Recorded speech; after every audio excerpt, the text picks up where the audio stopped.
Folks, Black Star Network is here. Hold no punches. I'm real revolutionary right now. Black power. Support this man, Black Media. He makes sure that our stories are told. Thank you for being the voice of Black America, Roland. Stay black. I love y'all. All momentum we have now, we have to keep this going. The video looks phenomenal. See, there's a difference between Black Star Network and Black-owned media and something like CNN. You can't be Black media and be scared. It's time to be smart. Bring your eyeballs home. You dig?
Today's Monday, August 29th, 2022. Coming up on Roland Martin Unfiltered, streaming live on the Black Star Network. A black Duke volleyball player, racial slurs hurled at her while she was playing. Brigham Young University did nothing about it during the game. They put a cop on the bench. The BYU athletic director, he has now apologized, but that's not good enough. Duke's president also weighs in. Folks are angry with what has happened to this young lady. We'll also share with you the Twitter post she made, making it clear she will not stand for racism against her and other athletes. Also on today's show, Florida A&M. What the hell is going on there? They fired their athletic director over the summer. They almost didn't play a football game against North Carolina the other day because they had 20 ineligible players. The president releases a statement. Now the football team is still angry with him, saying enough is not being done when it comes to their players. What is happening at Florida A&M? We'll break that thing down on the show as well. Off script, Scotty will join us on the show, breaking that thing down in our second hour. Also on today's show, Mississippi got together in 1890 to change their state constitution to keep N-words, yes, that was stated, from voting. Well, guess what? The Fifth Circuit Court of Appeals has upheld that law, saying they've done enough to change the law, saying there's not any racial intent. We'll talk with one of the lawyers who was involved in that particular case. Also on today's show, internet sensation Tabitha Brown says, y'all, I ain't changing, I ain't code switching. And don't sit there and think I'm gonna change my blackness for y'all. When you see that video that has some folk not too particularly happy with her and her new show on the Food Network. Also, September is Sickle Cell Awareness Month. We'll be talking to the senior advisor of Black Women's Health Imperative about Pfizer's $5.4 billion investment in one of the most promising drugs to treat the disease. Folks, that and more. And of course, we're going to talk about all these MAGA Republicans all pissed off because Joe Biden called them fascists. Guess what? That's what the hell y'all are. It's time to bring the funk. I'm Roland Martin Unfiltered on Black Star Network. Let's go. He's got it. Whatever the miss, he's on it. Whatever it is, he's got the scoop, the fact, the find. And when it breaks, he's right on time and it's rolling. Best believe he's knowing. Putting it down from sports to news.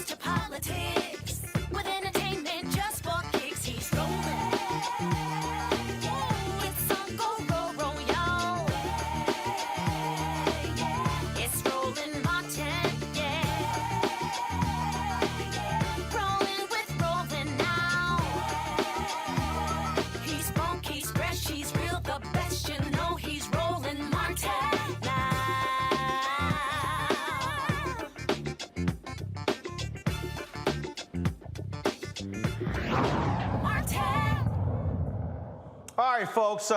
Mississippi used to elect a number of African Americans statewide to Congress, United States Senate. If the white racists were like, oh, hell no. So in 1890, they had a state constitutional convention to change their convention. Literally, they said, this is to keep these niggas from voting. Point blank. That was the racist intent of the meeting. One black person was there, Isaiah T. Montgomery.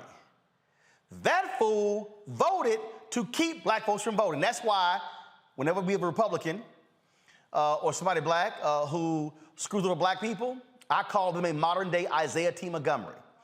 Well, Mississippi over the years, since 1890, has never elected an African American statewide, all dating back to this convention. Well, there was a lawsuit that said this disenfranchised black voters. Fifth Circuit Court of Appeals, they ruled that, oh no, Mississippi, they've changed the law enough where there's no longer a racist intent. Really? We're gonna walk through exactly what this law is and how they use the legal system, the penal system, to penalize black folks. Robert McDuff is an attorney for the Mississippi Center for Justice. He joins us from Jackson, Mississippi. Robert, glad to have you on the show. First and foremost, again, people who don't quite understand how significant this change was, just let folks know again what life was like, what political life was like for black people in the state with the most African Americans out of all states in America. Oh yeah, and thanks, Roland, for having me on and for shining a light on this case. It was after the Civil War and during the period of Reconstruction, as you pointed out, black people voted for the first time, and they elected a number of black officials, including, as you said, members of Congress, U.S. senators. And in 1890, Mississippi was the first of many southern states to convene in a convention to change the Constitution to take the vote away from those black people who had attained it in the wake of the Civil War. And it wasn't, they didn't hide it. They were very deliberate. It was out front, and they specifically said that's why they were doing it. And they adopted a number of provisions to do this. They had so-called literacy tests, so-called understanding clauses, the poll tax, and in addition, this particular law, which we challenged, which disenfranchised people permanently if they were convicted of a number of crimes, specific list of crimes that the framers believed were disproportionately committed by black people, so-called black crimes. The crime, murder and rape weren't in there. Aggravated assault wasn't in there. But it was a bizarre list of crimes that they believed were committed by black people. It was one of the many tools they were trying to use to take the vote away. And again, black people were elected in Mississippi. Then all of a sudden, 1890, and ever since then, since 1890, not one black person has been elected statewide in Mississippi. That's right. It's high, as you said, it has the highest percentage of black people of any of the 50 states. Yet, no one has been elected to statewide office, not to governor, not to U.S. Senate, not to lieutenant governor, not to attorney general. It's a real shameful history. And, you know, the literacy taxes, the literacy tests and the poll taxes finally were eliminated with the Voting Rights Act of 1965 and with constitutional decisions from the federal courts. But this particular felon disfranchisement law is still on the books, and we decided it was time for it to go. We filed our challenge, but unfortunately, as you pointed out last week, the full U.S. Court of Appeals for the Fifth Circuit voted 10-7 to uphold the law despite its racist origins and despite the disproportionate impact it's having on black people in Mississippi. But you had one of those black federal judges who lit into the 10 for the reasoning.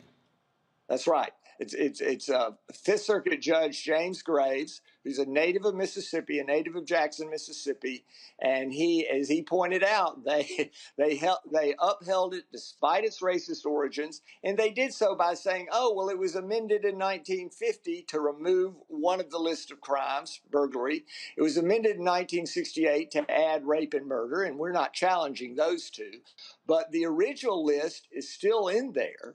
And, it wasn't exactly like 1950 and 1968 were times of heightened racial awareness in Mississippi. The legislator was trying to keep black people down, trying to either keep them from voting or minimize the vote that had been attained in the Voting Rights Act of 1965 when they amended this law in 1968. So the notion that somehow that cleansed the tank from 1890 is just absurd, and Judge Graves pointed that out in his very vigorous dissenting opinion. Now, this was not a part of the lawsuit, but again, because I've studied this issue, Mississippi also has this other distinction in there in terms of how you have to win each congressional district.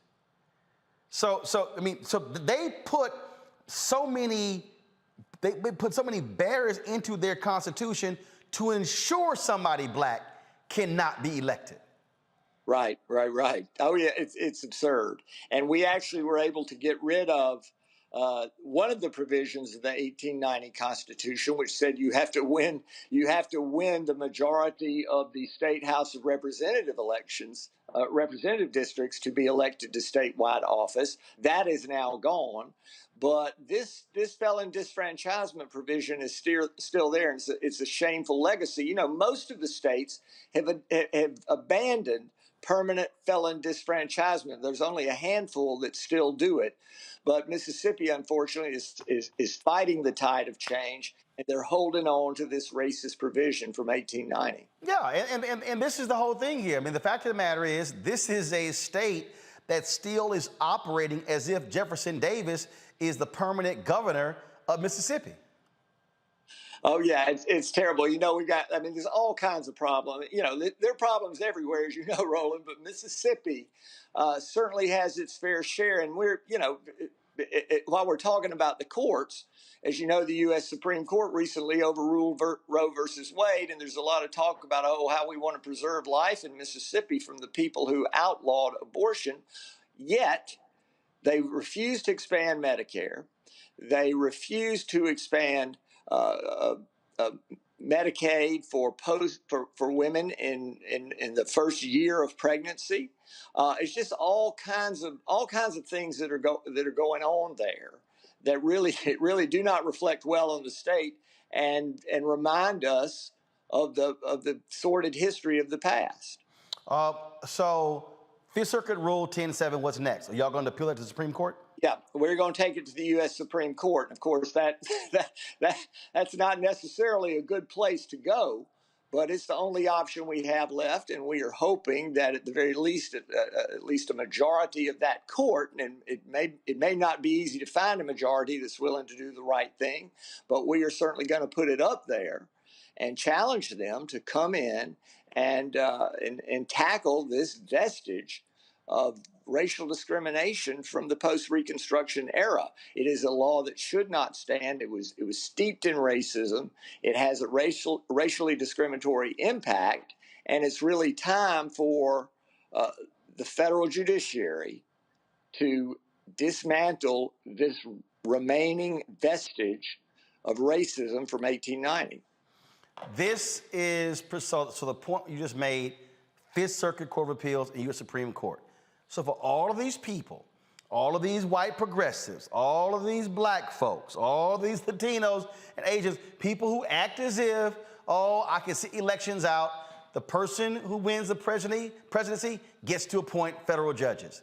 The Senate, who controls the Senate? They confirm the federal judges. And so if you had more Biden-appointed federal judges that control the Fifth Circuit, it's a good bet the 10-7 ruling would be reversed in your favor. And if you had a Supreme Court that was far more moderate or more progressive, then you will see a lot of these racist laws being changed. Well, that's right, Roland. And, you know, the reason we have the Supreme Court that we have is because of this unusual circumstance of Donald Trump, with only 4 years of presidency, one term, got 3 appointments to the Supreme Court. That's unheard of. But it was the result of the hypocrisy of Mitch McConnell and the Senate Republicans by refusing to let President Obama appoint a nominee and refusing to give him a hearing and a vote at the end of his term because they said, oh, well, a new election's coming up. Then when the same thing happened at the end of President Trump's term and the Democrats were saying, do not fill Justice Ginsburg's seat, let's wait until after the election, the Republicans said no. They just did a complete about-face and confirmed Justice Barrett. And so now we have this stacked Supreme Court that is heavily tilted to the right. And, you know, it's unfortunate. They're undoing so many precedents. And we're still going to take a shot. I mean, it's worth taking it up there and seeing if we can persuade them to do the right thing in this particular case, because it's clear this remaining vestige of the 1890 Constitution needs to be stripped away. Indeed. Robert McDuff, we certainly appreciate it. Keep fighting the good fight. These laws must all be challenged. And for those people who say, well, hey, we're way past Jim Crow, that's all in the past, this is a perfect example how Jim Crow laws are still impacting Black people today in 2022.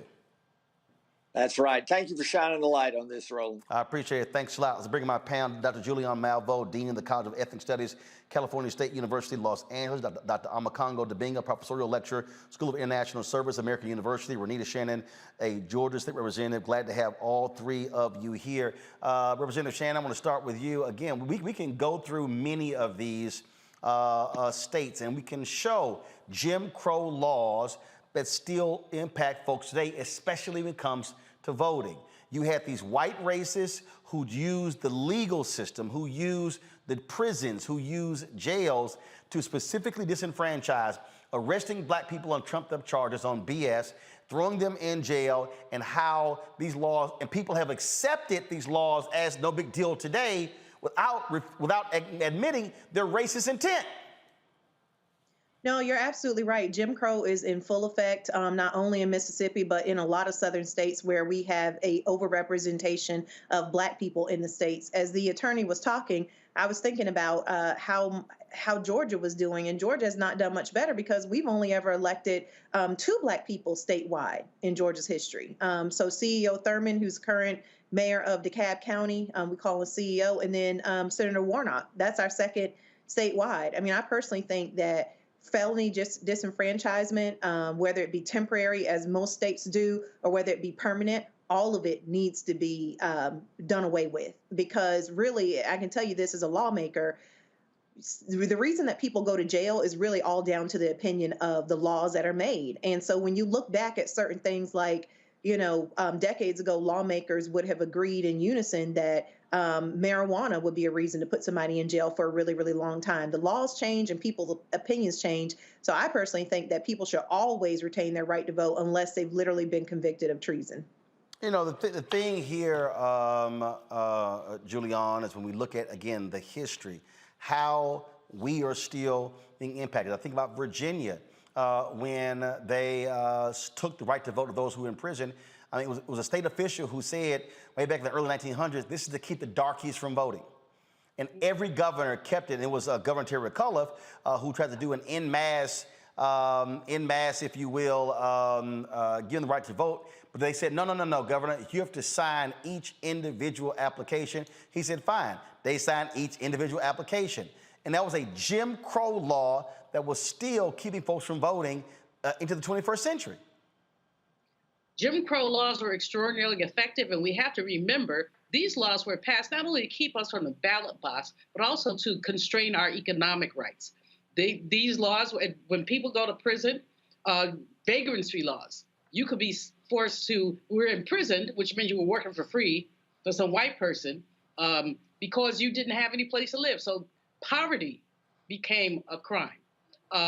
ownership became a crime. There are several cases we look through where economic envy caused somebody to be lynched. There's a case, the Ida B. Wells case, where a black man opened a grocery store to compete with a white man, got lynched. There's another case where a brother had what they said 400 acres of good cotton land in Georgia, good cotton land. A white woman described him to the newspaper as an arrogant Negro, but rich. He went to sell his cotton seed, and a white man got more money than a store owner was going to offer him. He said he would rather put his cotton seed in the Dam River, term he used, Dam River, than to sell it at a discount. He was lynched because he was arrested because he used the word damn. Cursing at a white person was against the law. And when they said, okay, your bail is $15, this brother had so much money, he just reached in his pocket and said, here. But he never made it home because they lynched him and let his body hang, for a long time. So these Jim Crow laws were meant to continue enslavement by any means necessary. And so for these people in Mississippi to have the nerve to say this law passed, in the 19th century, nothing is wrong with the law because they fixed it a little bit. That just tells you, again, I hate to say this every time I come on the program, Roland, when we talk about Mississippi, but in the words of Nina Simone, Mississippi, goddamn.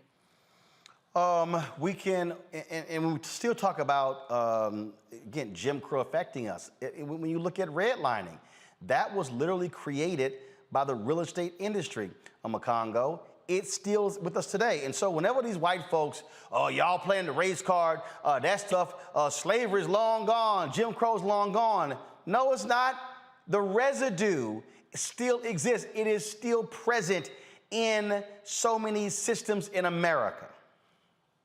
You're telling the truth, man. When you talk about these white folks, I'm looking at the article you sent to us, and whoever the guy's name was back in 1890 was talking about, yeah, we're going to have these laws, even if it's going to affect some white people as well. That was that Southern strategy still playing in effect way back then, right, before it was actually recorded in 1980 or so. But here's the thing, white folks in Mississippi, how long are you going to keep playing this game to hurt more black people and not really care if a couple of white people get hurt? This is U.S. News and World Report. Mississippi, number 50 in healthcare, education 43, economy 49, infrastructure 48, opportunity 44, fiscal stability 41. How's it working for you white folks in Mississippi? You're spending so much energy trying to keep black people from being able to be their best that the entire country, the entire state is suffering right now. So when you look at these laws, what Joe Madison calls James Crow Esquire, we see that they are in full effect. And right now in 2022,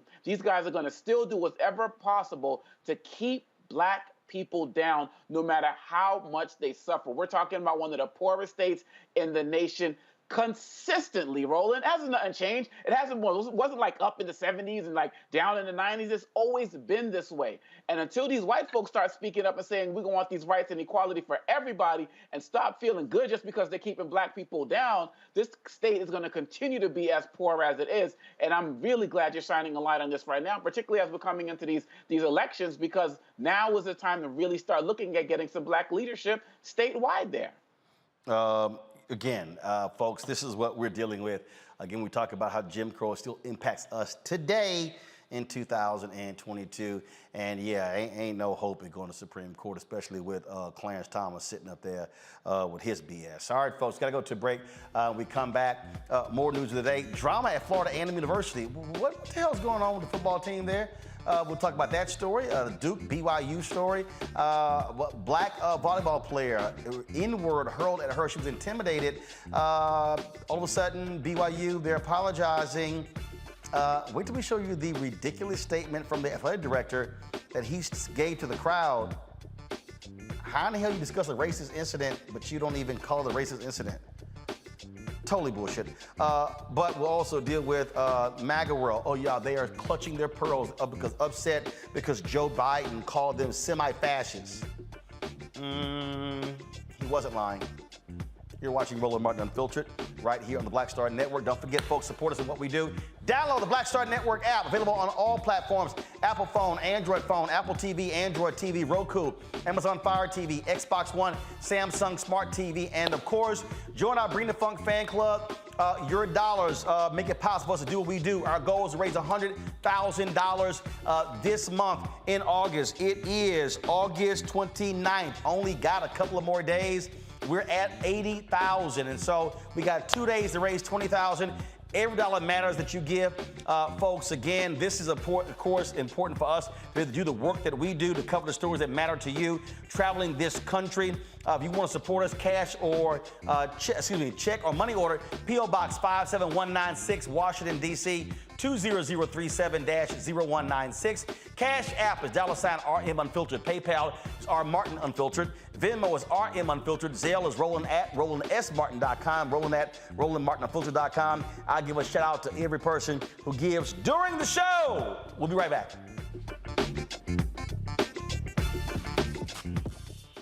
When we invest in ourselves, our glow, our vision, our vibe, we all shine. Together, we are Black beyond measure. Hatred on the streets, a horrific scene, a white nationalist rally that descended into deadly violence. White people are losing their damn minds. As an angry pro-Trump mob storms the U.S. Capitol, we've seen shootings. We're about to see the rise of what I call white minority resistance. We have seen white folks in this country who simply cannot tolerate black folks voting. I think what we're seeing is the inevitable result of violent denial. This is part of American history. Every time that people of color have made progress, whether real or symbolic, there has been what Carol Anderson at Emory University calls white rage as a backlash. This is the rise of the Proud Boys and the Boogaloo Boys. America, there's going to be more of this. Here's all the Proud Boys, guys. This country is getting increasingly racist in its behaviors and its attitudes because of the fear of white people. The fear that they're taking our jobs, they're taking our resources, they're taking our women. This is white fear.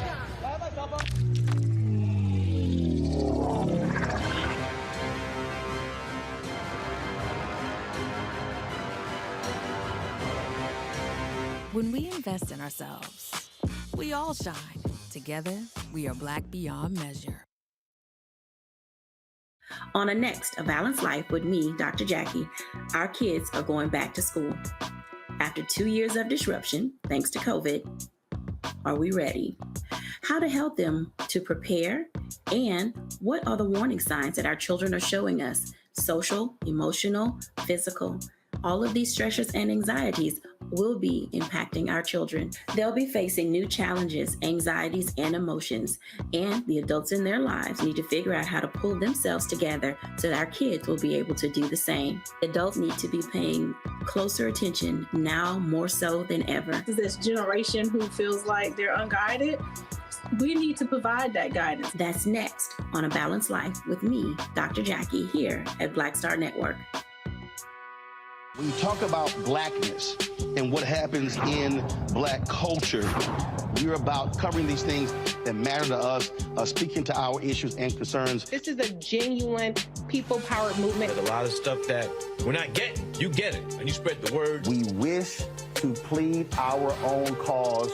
Too long have others spoken for us. We cannot tell our own story if we can't pay for it. This is about covering us. Invest in black-owned media. Your dollars matter.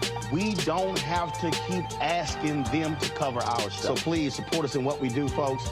We want to hit 2,000 people, $50 this month, raise $100,000. We're behind $100,000, so we want to hit that. Y'all money makes this possible. Check some money orders. Go to P.O. Box 57196, Washington, D.C. 20037-0196. The Cash App is $RM Unfiltered. PayPal is R Martin Unfiltered. Venmo is RM Unfiltered. Zelle is Roland at RolandSMartin.com. My name is Charlie Wilson. Hi, I'm Sally Richardson Whitfield. And I'm Dodger Whitfield. Hey everybody, this is your man Fred Hammond, and you're watching Roland Martin, my man, Unfiltered.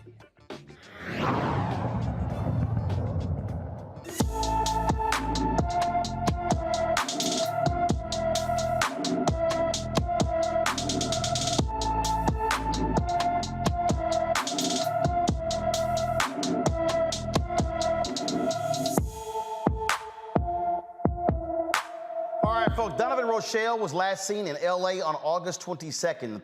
The 30-year-old is 5 feet 10 inches tall, weighs about 170 pounds, with black hair and brown eyes. Donovan was last seen wearing gray sweatpants, a blue Balenciaga hoodie, designer tennis shoes, and a head wrap covering his long dreadlocks. He has tattoos all over both of his arms and chest. Anyone with information about Donovan Rochelle should call the LAPD at 213-485-2582, 213-485-2582. Folks, the Arizona cop who shot and killed a Walmart customer in a wheelchair has been indicted.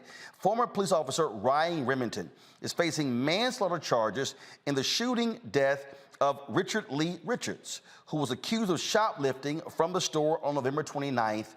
Now, Remington was fired from the Tucson Police Department earlier this year. His arraignment is scheduled for sometime this week. You know, I remember that video. I remember that video, Congo, and we showed it, and it was the most illogical thing in the world, where they claimed the guy was brandishing a knife. It was a dude in a wheelchair, and this officer just came out guns blazing.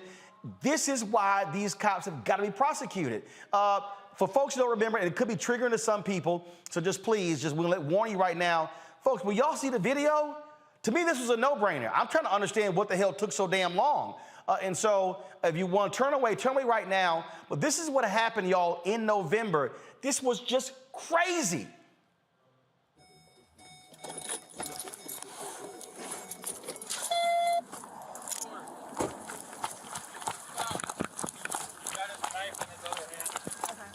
Go to the store, sir. Stop now. You need to stop.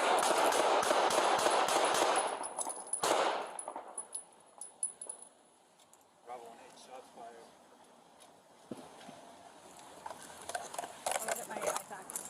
Congo, you watch that video. I mean, dude just runs up, stop, sir. A dude in a wheelchair. Doesn't see his face, doesn't engage 9 times. 9 times in the back and his side. Didn't have an AR-15, and none of that. You roll up behind a man in a wheelchair with a knife, and you can't subdue him. This is why you talked about this, Roland. You talked about this taking so long, but this is also why we need to make sure we get these midterm elections in so we can get this George Floyd Police Reform Act. Guys like this should never be on the force. People need to be looking into their backgrounds. We got guys who are racist coming up in these areas in the police force, these neo-Nazis, and these guys who just don't give a damn about human life overall. This man was slaughtered. How do you not have enough training to be able to take care of a man with a knife in a wheelchair whose back is turned to you and there are 2 of you?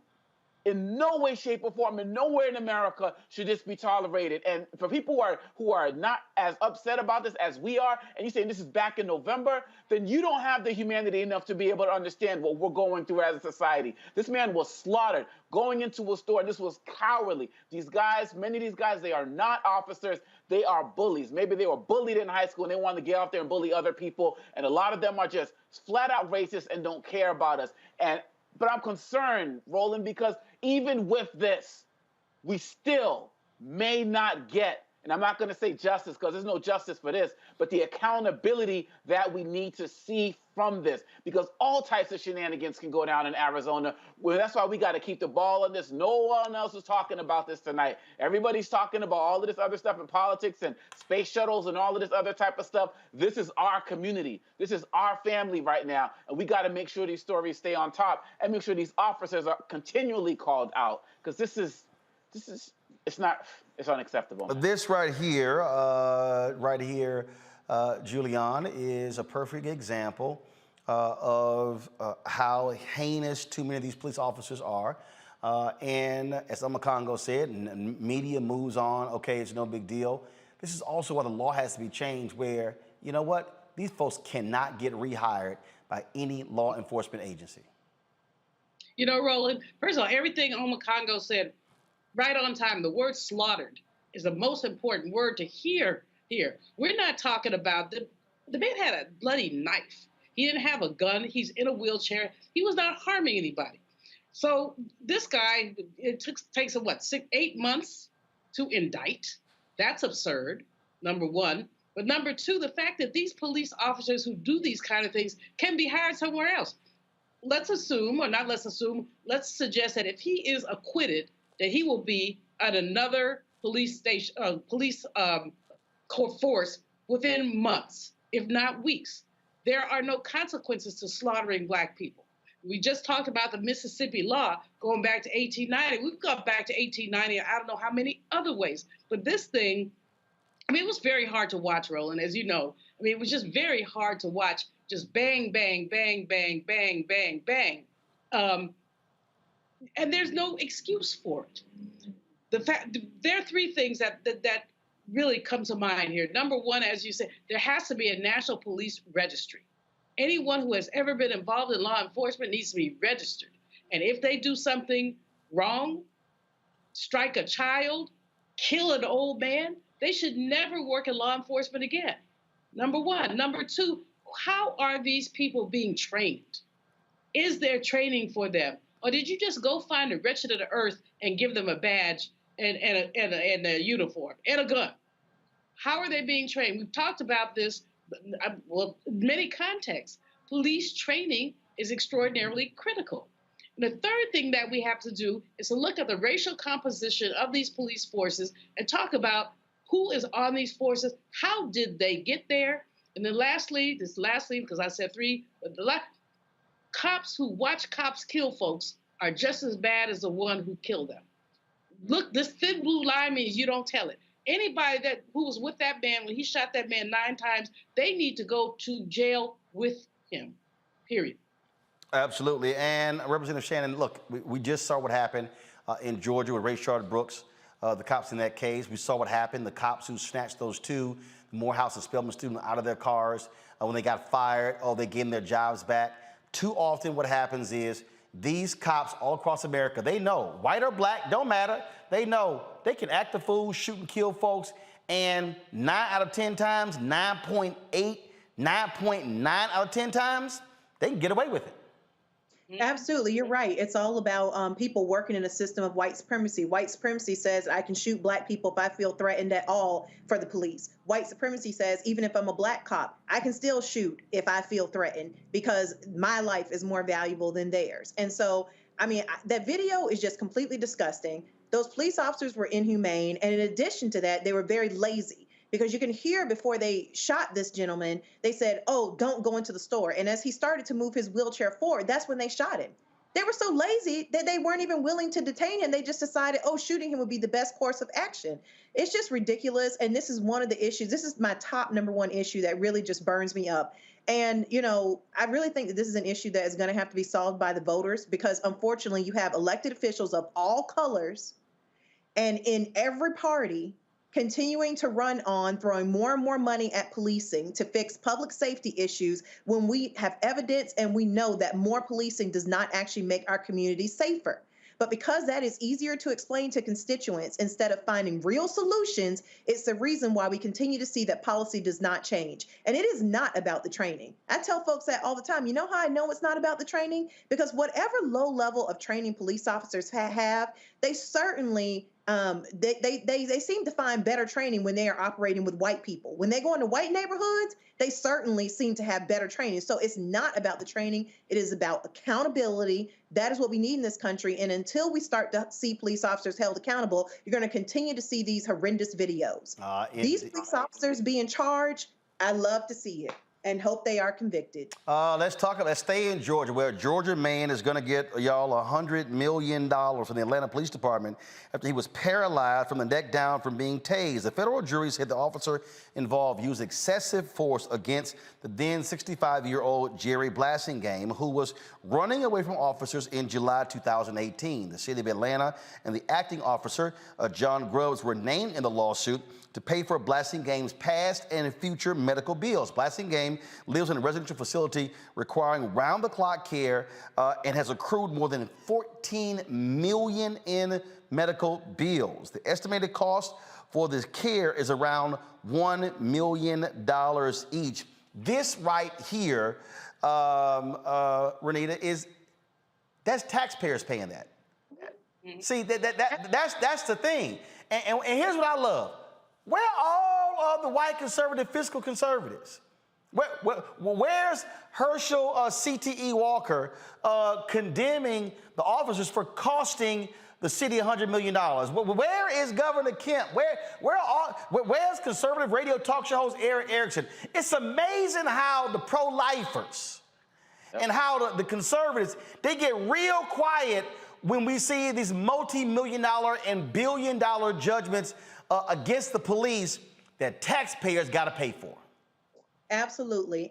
But like I said before, and this is an unpopular opinion, it is bipartisan, the looking away from policing issues. It's bipartisan. People never get tired of these big judgments going out. People understand that taxpayers are paying a lot of money. I mean, $100 million is a lot of money. How long are we going to continue to waste taxpayers' money with lazy solutions that never end up doing anything about holding police accountable? How long are we going to do that? I firmly believe until voters decide that they are not going to vote for people who want to come with lazy solutions, which means they're not even talking about policing issues. They don't have any real policy to support police accountability. Even in the George Floyd Act, it doesn't remove qualified immunity. I mean, there's so much that needs to be done, and this is an issue that voters are going to have to demand elected officials start to work on, or you cannot get my vote. Yep, oh, absolutely. And I just get a kick, Julian, how they get real quiet.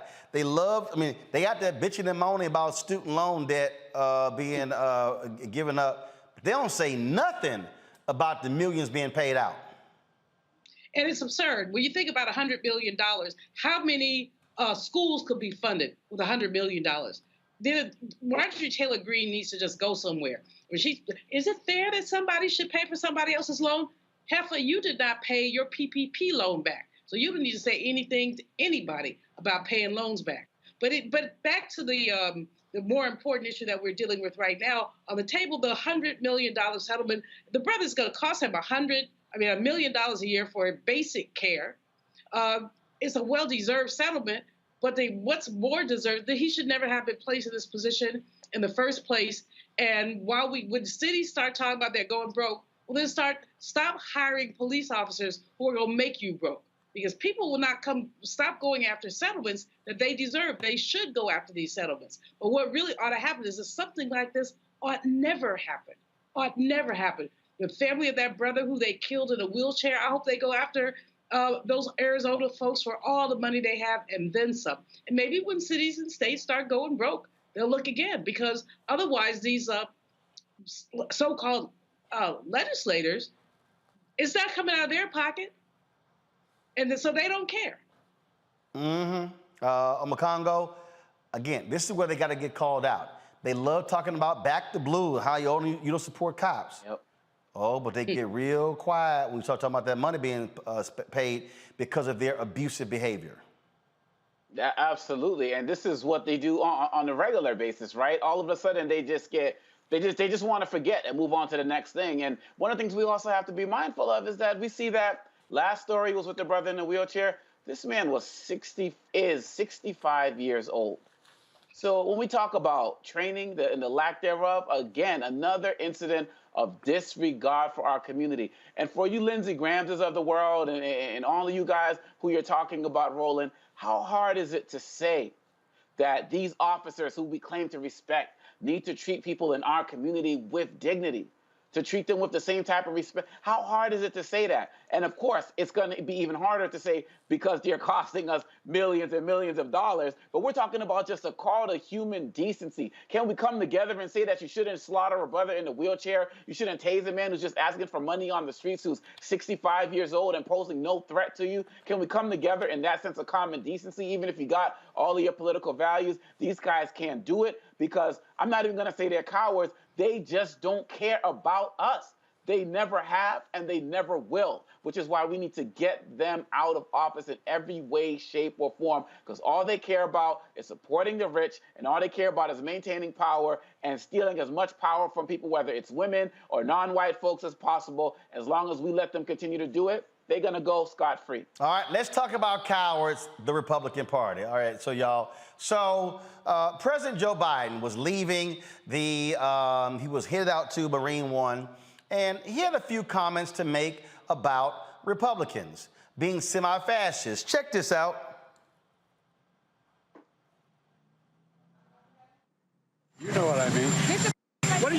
semi-fascism, sir? In December, you will. You know what I mean. What do you mean by semi-fascism, sir? In December, you will. You know what I mean. What do you mean by semi-fascism? Here's the deal. Here's the deal. President Joe Biden was campaigning for Wes Moore last week, and he made this comment about semi-fascism. So all of a sudden, oh, Lord, y'all, they sitting here whining and complaining, and now all of, and the news media, full of shit. Okay, oh my God, what did he mean by this here? Okay, y'all want to see the silliness? Here's Don Lemon with Karine Jean St. Pierre on his show. Let's start with what the president said at a fundraiser tonight, just before his rally. The president likened what he called extreme MAGA philosophy to semi-fascism. What exactly is semi-fascism, Karine? So let me just first say this tonight, what you heard from this president, Don. And again, thank you for having me, because this is really important. The American people have a choice in front of them. And the president laid that out very clearly, very powerfully tonight. When you look at what Democrats are doing and what they are delivering and what they have done, Don, in less than 2 years, which is lowering costs on prescription drugs, lowering the energy costs, making sure that we have this historic legislation to really deal with climate crisis. All of these things are important. Standing up for women. And they are, Karine. I want to get to all those things. With all due respect, but we have a short time. I'm going to get to all those things, but if you'll answer my question, we can get to those things. What exactly is semi-fascism?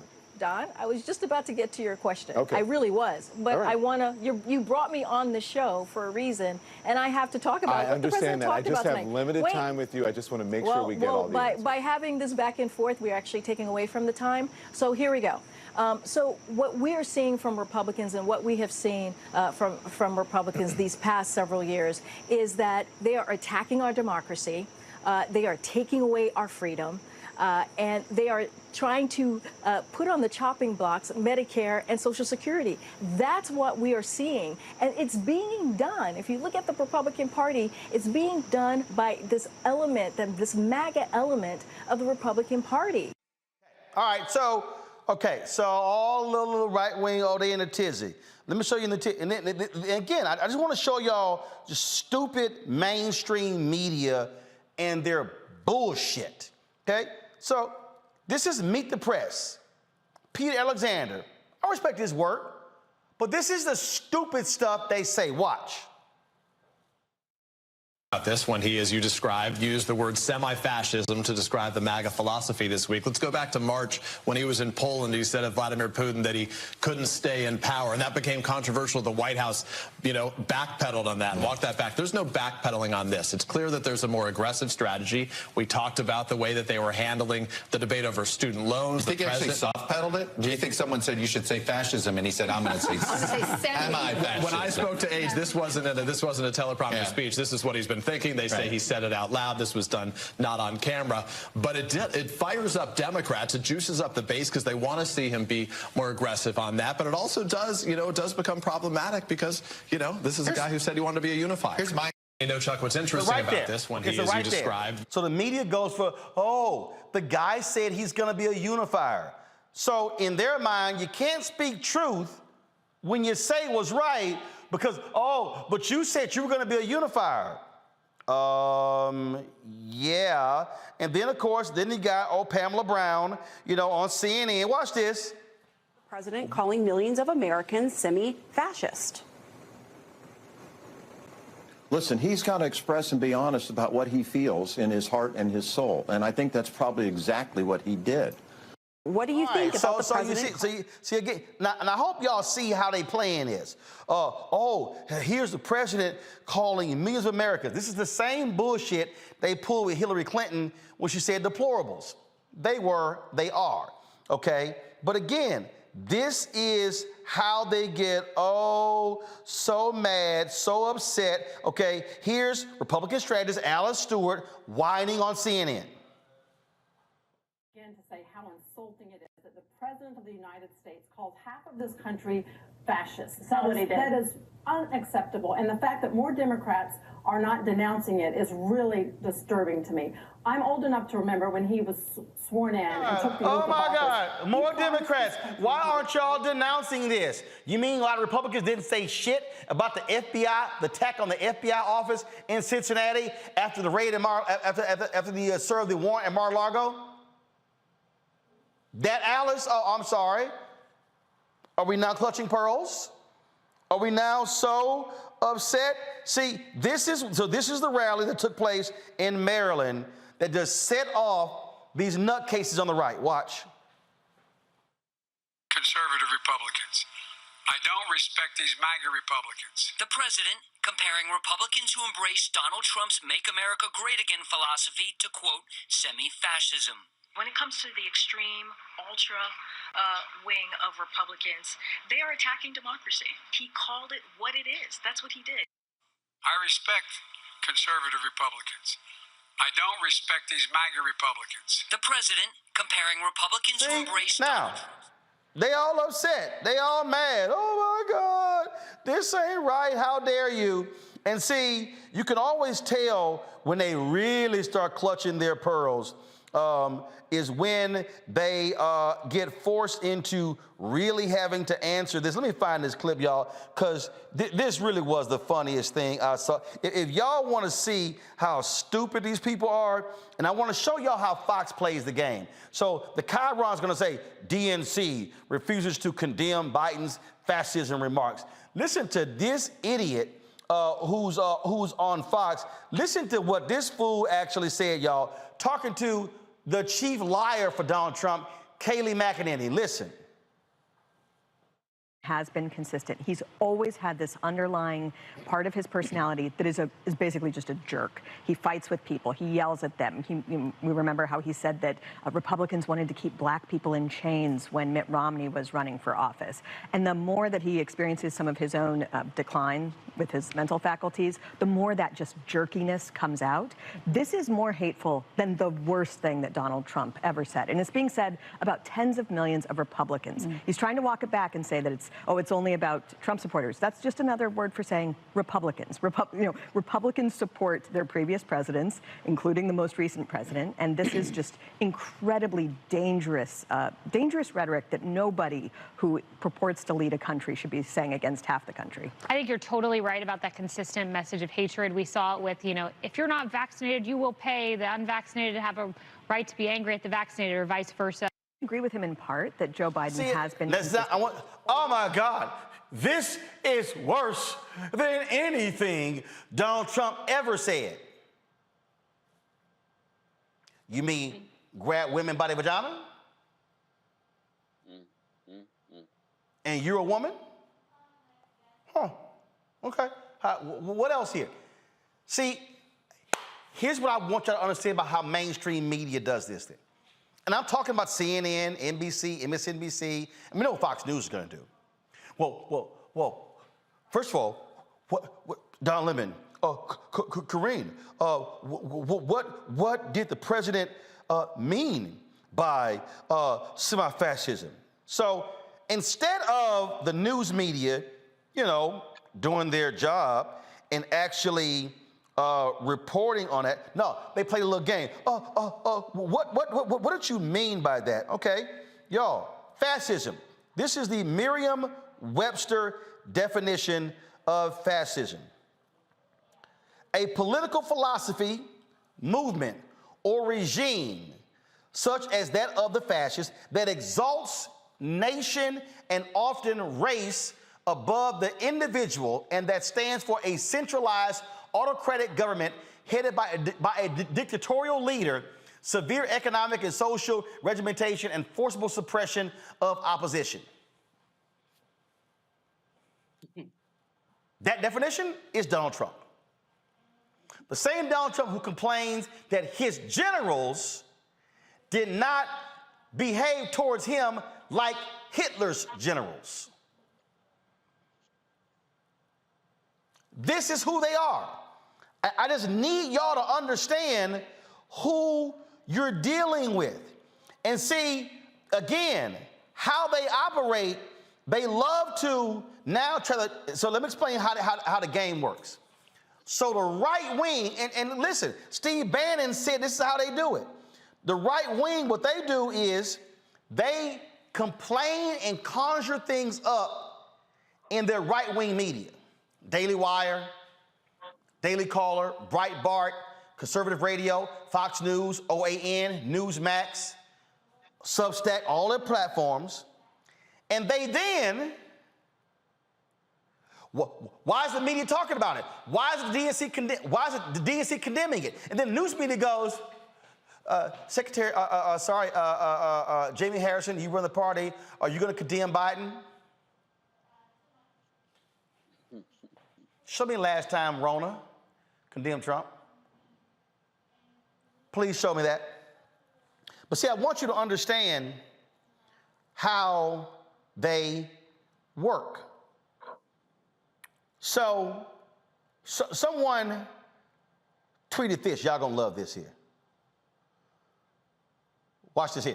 Go to my computer, go to my iPad. Matt Schlapp and Mercedes Schlapp, actually put it in my monitor right here. Matt Schlapp and Mercedes Schlapp, they are furious at Joe Biden for calling MAGA semi-fascist. The Schlapps invited Viktor Orban, the Hungarian fascist, to speak at CPAC. When Orban said the U.S. should embrace Christian nationalism, the entire crowd cheered. They are fascists. Roland responds, these two, Mercedes Schlapp, are pathetic. They invite a fascist to speak and get mad when people speak the truth about CPAC. Watch this here. Matt Schlapp goes, I'm joyful and at peace. Dear Roland, you do realize that the person you mentioned was just re-elected and remains very popular. Dictators don't tend to stand for a certified election. Oh, but I was ready for that punk ass when I responded, hey, Matt Schlapp, a country re-electing a racist doesn't mean a damn thing to me. You ever heard of South Africa? They did the same. Would you have been happy to invite their leaders to CPAC? I bet you would. The thing here, Julian, is that they're mad because Biden called them for what they are. And what you are seeing in Arizona, in Texas, in Georgia, in Mississippi, in Alabama, in all of these states are these semi-fascists running behind Donald Trump, MAGA, still wanting to overturn the election. They are threatening cops. You got Lindsey Graham saying there's going to be riots if you indict Donald Trump. Oh, I'm sorry, the same man who was a JAG in the military. I thought y'all about the rule of law. That's who they are, and it's about time that Democrats stop playing footsie with these people. This is precisely why my book is White Fear. Fascist. That's what they are. How the Browning of America is making white folks lose their minds, that's what we're dealing with, and somebody has to be willing to say it and not back down. Julian? You're absolutely right, Roland. I mean, John Sununu went on TV yesterday talking about the president owes all Republicans an apology. Joe Biden did not say all Republicans were fascists. He said the MAGA Republicans were fascists. They apparently cannot read nor hear because clearly he did not condemn the entire Republican Party. But the fact is that those MAGA Republicans are fascists. You showed us the definition. That's what it is, autocratic, dictatorial. That's what we saw with this president and with his minions, including the Mitch McConnells of the world and many others, and the Lindsey Grahams of the world. How dare they ask Democrats to apologize for telling the truth? But see, these are the people who don't like critical race theory, don't like ethnic studies, don't like truth. That at the bottom, they don't like truth. They can't stand the truth because the truth would say this man, that the orange orangutan and his minions are fascists. And even more than that, to be demanding apologies, when has any Republican apologized for anything? When have they apologized for their racism? They apologized for anything. They don't apologize. They just oppress. I'm just not about to play these little silly games of a Congo because I'm from Texas, and when I see a situation, matter of fact, we're going to discuss it tomorrow with a gynecologist, where because of the abortion laws, you now have pharmacists at CVS questioning what drugs doctors are prescribing to women to keep them alive? Oh, yeah, call it what it is. Oh, period, bottom line. And look, what Joe Biden did, which is so brilliant, it's the equivalent of a bully's coming up on you, and then you finally just hit that bully in the nose. And that bully just doesn't know how to react. And that's what these MAGA guys are, because they are so used to talking in their own little bubbles to each other, riling themselves up, that when a man who comes with the biggest pulpit in the world in terms of media hits them, they don't know how to react. And so that's what Biden did. And, you know, these guys, they don't want to mention the fact that he called for conservative Republicans and independents to come their way. People talk about Biden's supposed to be the uniter. Biden is trying to unite with people who want to unite America, not people who want to keep it for themselves and who want to expel other people from having an opportunity to do that. You want to talk about uniting America? He's working to unite America over student loan issues. He's working to unite America as it relates to lowering health costs and other issues that he's had in his economic Build Back Better agenda that is working to help poorer Americans, average Americans, and people who are in the middle class field. He's working to level out that playing field. A lot of these, Republicans who are out there complaining about the student loans, they're going to be out there in those communities in Kentucky and other places fighting to get that loan forgiveness as well. So Biden has made it clear this is a brilliant election strategy. He's working to pull those independents and those conservative Republicans away from who he said specifically are MAGA Republicans. Most of them are racist, are ignorant, don't care for women's rights, and they want to take the country back. That's what Make America Great Again means for them, and it has never meant that for us. So kudos to Biden, and go harder. And Representative Shannon, we're going to deal with this next when we talk about this Duke BYU story, because I'm just tired of people playing footsie with racism. Oh, no. Just because I voted for Donald Trump doesn't mean I'm a racist. Did you not hear what the man said? Oh, I'm not a sexist. Did you hear what the man said? See, that's the game they want to play. No. See, I'm sorry. I was raised, you call a thing a thing. Yes, this is the President Biden that progressives like me wish would show up every single day to work. I am good for critiquing our side because I love our side. I want to see us do better, and I'm on the inside, so I reserve the right to critique and say, well, we can do better. But I also have to give credit where credit is due. I'm glad he called them semi-fascists. The only thing that could have been better if he called them full fascists, and also to recognize that anybody, there's really no separation between these MAGA Republicans and I would say what people consider moderate Republicans, because they're going along with the same agenda. And so I like that he said this. I'm glad that he got those reporters last week who were challenging him, asking about people who were crying about student loan debt being forgiven. And he told them, look, I didn't hear all this crying. Rich people are getting tax credits, and some people didn't benefit from that. So this is the Joe Biden that we want to see. And the only reason that these Republicans are mad is because white supremacists want one thing, and that is to be able to advance white supremacy and still be accepted in polite company. And this week, President Biden is not allowing them to do that, and he is treating them like the pariahs that they are. So you don't want to be a part of a party that is mistaken for fascist? Then don't be a fascist and don't support it. Simple as that. Folks, got to go to a break. Here's the deal. When we come back, we're going to talk about racism that took place at Brigham Young University when Duke and BYU played the volleyball game over the weekend. And the AD of BYU came out and made a statement that, to me, I ain't satisfied. I'm not satisfied. Up next, we'll talk with the father of that black Duke volleyball player, who I talked to him over the weekend, and he said when his daughter called him on Saturday, she was in fear. No black volleyball player should be in fear playing a damn game. They should only fear losing a game, not fear of about their life, about being attacked. We're gonna unpack this thing when we come back. First of all, Facebook, YouTube, Twitter, all the platforms. Yeah, hit the like button. Okay, all y'all riding for free. It didn't cost you nothing to watch the show. Hit the like button. We should easily be at 1,000 likes, all platforms. Also, support us in what we do. Download the Black Star Network app, available on all platforms: Apple phone, Android phone, Apple TV, Android TV, Roku, Amazon Fire TV, Xbox One, Samsung Smart TV. And your dollars will make it possible for us to do what we do. Look, we ain't got no millionaires, billionaires supporting us. They ain't sending us no checks. And so your checks, your donations matter. Trust me, it sustains us. We've already raised $80,000 this month with $20,000 $100,000 away. 2 more days. We got to raise $100,000 a month through the end of the year to meet our goal. We're behind last year, and so your support matters. Checks and money orders go to P.O. Box 57196, Washington, D.C. 20037-0196. Cash App, $RM Unfiltered. PayPal is R Martin Unfiltered. Venmo is RM Unfiltered. Zelle is Roland at RolandSMartin.com. Roland at RolandMartinUnfiltered.com. We'll be right back.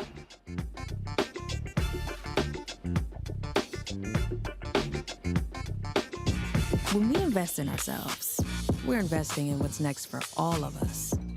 Growing, creating, making moves that move us all forward. Together, we are Black beyond measure. On the next Get Wealthy with me, Deborah Owens, America's Wealth Coach. Did you know that 43% of Americans say that they're going to go deeper into debt because the cost of everything is rising because of inflation? On our next Get Wealthy, you're going to hear from money coach Lynette Kelfani-Cox as she shares exactly what we need to do to stay out of debt and get wealthy.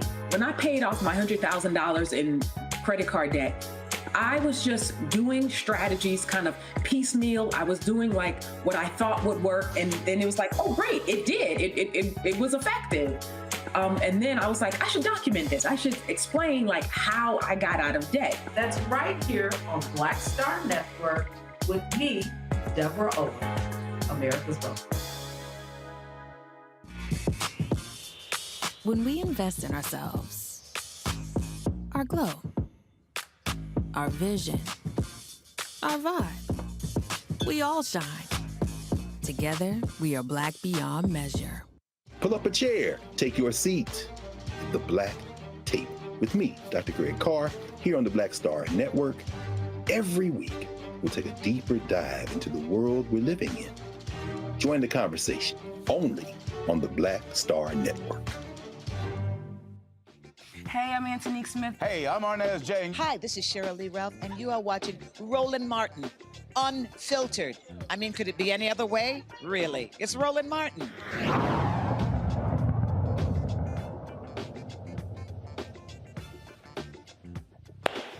All right, folks, on Saturday, I was on vacation. I'm in the Bahamas, and then wife gets an email from a fraternity brother of mine, Daryl Thornton, telling me about something that happened to the daughter of another alpha man, Marvin Richardson. His daughter, Rachel Richardson, she plays volleyball at Duke University. She's the only black starter. Well, they had a game on Friday in Brigham Young University, and she repeatedly was called the N-word during this game. She's trying to focus on playing, she's trying to play the game, but they're yelling the N-word. And then there's an individual there who also then essentially threatened her by saying, in terms of what may happen if you go to the team bus. I then talked to her father, Marvin Richardson. He's a top official with the Bureau of Alcohol, Tobacco, and Firearms on Saturday. And so I went live from the Bahamas. This story, her mother, Gloria, posted something on Facebook. Her godmother posted something on Twitter. This thing went all across the internet. People began to weigh in. LeBron James weighed in saying, Rachel, we stand with you. And so the next day, first of all, Duke University announced they were not going to play the next game. It was a two-day tournament on the campus. It was moved off campus. The athletic director actually came out and spoke to the audience at the game. Here's what he had to say, y'all. For those who don't know me, my name is Tom Holmo. I'm the athletic director at BYU. At last night's game, there were some egregious and hurtful slurs that were directed at members of the Duke University women's volleyball team. I'm the athletic director, and I'm accountable for what happens in all our athletic events. And with that in mind, the process to get better and to heal has already begun, as you can see, and you'll see a little bit more often. I want you to know that this morning I visited with the young athlete on Duke's team and her coach. If you would have met her, you would have loved her. But you don't know her, and so you don't feel that way. As children of God, we are responsible. It's our mission to love one another and treat everybody with respect. And that didn't happen. We fell very short. We didn't live up to our best. I ask that everyone at all of our games that represent BYU, that you will have the courage to take a stand and be able to take care of each other, and more importantly, the guests, our guests who we invite to come and play here, so that we can be disciples of Christ and show it in every way. I love how Cougar Nation, how The Rock, and all our fans are incredibly in support of our teams. Cheer them on as loud as you can, but do not cross the line where you would hurt or harm anyone in any way. Love you, Cougs. Thanks. Pack that statement out, very problematic. This was the press release that BYU posted before that. All of God's children deserve love and respect, and BYU Athletics is completely committed to leading out and abandoning attitudes and actions of prejudice of any kind and rooting out racism. When a student athlete or a fan comes to a BYU sporting event, we expect that they will be treated with love and respect and feel safe on our campus. It is for this reason BYU has banned a fan who was identified by Duke during last night's volleyball match from all BYU athletic venues. Although this fan was sitting in BYU's student section, this person is not a BYU student. To say we are extremely disheartened in the actions of a small number of fans in last night's volleyball match in the Smith Fieldhouse between BYU and Duke is not strong enough language. We will not tolerate behavior of this kind. Specifically, the use of a racial slur at any of our athletic events is absolutely unacceptable, and BYU Athletics holds a zero-tolerance approach to this behavior. We wholeheartedly apologize to Duke University, and especially its student athletes competing last night for what they experienced. We want BYU athletic events to provide a safe environment for all, and there is no place for behaviors like this in our venues. This is the statement that came from the Duke University president as a result of this particular event. The Duke president said, "I am outraged by the racist slurs and taunts directed at members of our volleyball team at BYU this weekend. Duke is fully committed to providing a safe, inclusive environment for competition, and we will not tolerate any racism or harassment of our student athletes, coaches, staff, or fans." As Vice President and Director of Athletics Nina King noted yesterday, our primary concern is for the safety and well-being of our student athletes and coaches. I have expressed to Coach Nagel and her team that they have Duke's and my full support, and we will be working with them in the days and weeks ahead to provide any assistance and resources they may need. I'm grateful for the leadership demonstrated by Duke volleyball's players, coaches, and staff, and I'm proud to call them members of our university community. And I call upon all of us here at Duke and in the wider sports community to continue our work toward inclusion and stand together against racism and all forms of hate. Vincent E. Price, president of Duke University. Now, Rachel Richardson is the player in question.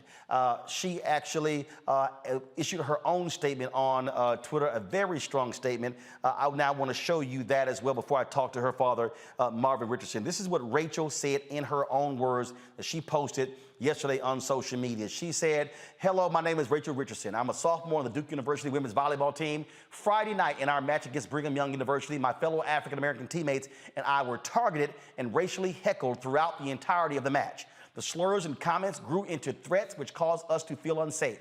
Both the officials and BYU coaching staff were made aware of the incident during the game, but failed to take the necessary steps to stop the unacceptable behavior and create a safe environment. As a result, my teammates and I had to struggle just to get through the rest of the game instead of just being able to focus on our playing so that we could compete at the highest level possible. They also failed to adequately address the situation immediately following the game when it was brought to their attention again. No athlete, regardless of their race, should ever be subject to such hostile conditions. God has called each of us to be members of one body. While we may have our differences, they should never divide us." Romans 12:4-5.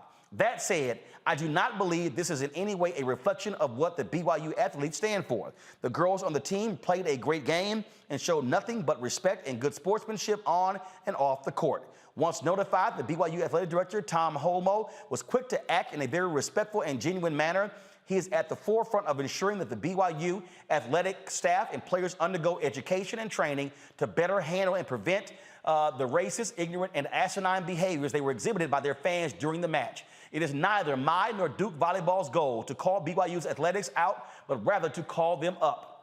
This is not the first time this has happened in college athletics, and sadly, it likely will not be the last time. However, each time it happens, we as student athletes, coaches, fans, and administrators have a chance to educate those who act in hateful ways. This is an opportunity to dig deep into the closed cultures which tolerate amoral racist acts, such as those exhibited Friday night, and change them for the better. It is not enough to indicate that you are not racist. Instead, you must demonstrate that you are anti-racist. My team and I were fortunate enough to go through a long talk, which is an educational series on the roots of racism and how to be an activist in not just dealing with racism, but preventing and ending it. This helped to equip us to deal with the situation in a mature manner rather than to react in a retaliatory manner. I want to express my gratitude to the Duke Athletics Administration for being quick to act on my team's behalf. Additionally, I'd like to thank my coaching staff and teammates for immediately dealing with the situation and to the best of their ability the minute they were made aware of it. Further, I would like to thank anyone who has reached out to make me aware that you stand with us. Finally, I understand some people would have liked more to happen in the moment, such as an immediate protest and refusal to play on. Although the heckling eventually took a mental toll on me, I refused to allow it to stop me from doing what I love to do and what I came to BYU to do, which was to play volleyball. I refused to allow those racist bigots to feel any degree of satisfaction from thinking that their comments had, quote, gotten to me. So I pushed through and finished the game. Therefore, on behalf of my African-American teammates and I, we do not want to receive pity or to be looked at as helpless. We do not feel as though we are victims of some tragic, unavoidable event. We are proud to be young African-American women. We are proud to be Duke student athletes. And we are proud to stand up against racism that is signed by Rachel Richardson. Joining me now is Marvin Richardson. He is the, let me know, because I know that was a confirmation hearing. Are you still the acting director of the Bureau of Alcohol, Tobacco, and Firearms, Marvin? No, I'm not. I have reverted to my position as Deputy Director and Chief Operating Officer. All right, so you're the number 2 at the ATF. I had the pleasure, of course, speaking to the ATF a couple of times, and I always appreciated being there. And, of course, you and I belong to the illustrious fraternity, Alpha Phi Alpha Fraternity Incorporated. So I'm glad to have you here. But before that's right. Before we get into it, I got to ask you, I mean, you got to be proud. We talked on Saturday. You said, my daughter's no shrinking violet. You got to be proud of that statement she put out right there in her own words. So, yeah, I really can't say enough, about the young woman that Rachel is. She's a leader in her own right. She stands up for what she believes in, and that's who she is. It was interesting. Like, I got this, text. Daryl Thornton, I think sent to my wife on Facebook. He said, "Hey, we're trying to reach Brother Martin, I'm there on vacation. I went to go play golf. I came back. You and I talked, and this theme began to grow and grow. And you said something to me that still stands out. You said, and I mentioned this when I went live. You said that first of all, that this man, he didn't just yell the N-word. He said all blacks can go to hell. And if you heard the AD and even that statement, they said, "Oh, we banned this man," but your daughter said there were others who were using the N-word. This wasn't one guy, correct? Correct. Yeah. So I appreciate again. They made a statement and they indicated that an individual was banned. But when Rachel was serving, she's like about 2 feet away from the students' end. When you're on that end of the court, and you can see that. I mean, so what she's hearing every time she goes back there to serve. And it's not just from one individual. It's multiple individuals. And unfortunately, they use that crowd out of their own cowardice to hide, because that's what racists do nowadays, right? I mean, they try to be covert, right? There was a time in this country when, and they still are, times when they're very overt. But here, we see an opportunity for the cowards to hide and to be covert in their response. See, that's why I was really so upset when I saw that video from the administrator. He doesn't mention racism. He doesn't mention any of this. Oh, if y'all knew her, you would love her. No, you don't have to know her. You don't have to know her to treat her with respect. And then to say, oh, we took the guy out. No, he should have said, he should have said, if you are sitting next to a fan and they are hurling the N-word at an opposing player and abusing them, you should stand up. And essentially what your daughter said is, learn to be an anti-racist. Right. 100% correct. You know, I mean, silence is tacit approval, right? I mean, you might as well be agreeing. I know it's hard, right? It's hard, and especially young people stand up. But everyone has an opportunity. Now, whether or not you choose to take advantage of that opportunity to stand up and let your voice be heard, you know, then that's a whole other story. But the hard things in life are the things that we have to do. And that's what we taught Rachel, is that, you know, it's hard to do the right thing sometimes. But you got to stand up and do that right thing if you ever want things to get better. And so, again, I'm really proud of the fact that she said, no, Dad, I'm not going to stand by and let this be swept under the rug, you know. So that's why I'm standing here with and for her this evening. She has obviously spoken on her own, and we will continue to speak and to call out racism anywhere we see it. And we all have that responsibility. We can't allow that to exist, right? It always wants to hide in the dark, but we got to shine the light on it so that it cannot hide, and you got to call it out for what it is. You know, one of the things, the athletic director, go to my iPad, please. If you see it, actually, hold up one second. I don't think we have it up. Let me try to connect it. I found something interesting, because when you and I talked, you said that Rachel made it clear that she wanted to speak the next day with the athletic director as well as the head coach.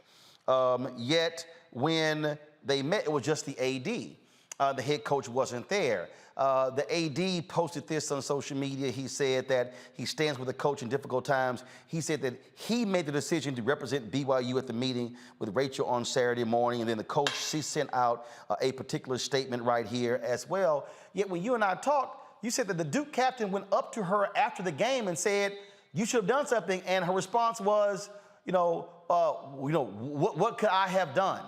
And I tell you what she could have done. She could have went over to the scores table and said, pass me the microphone.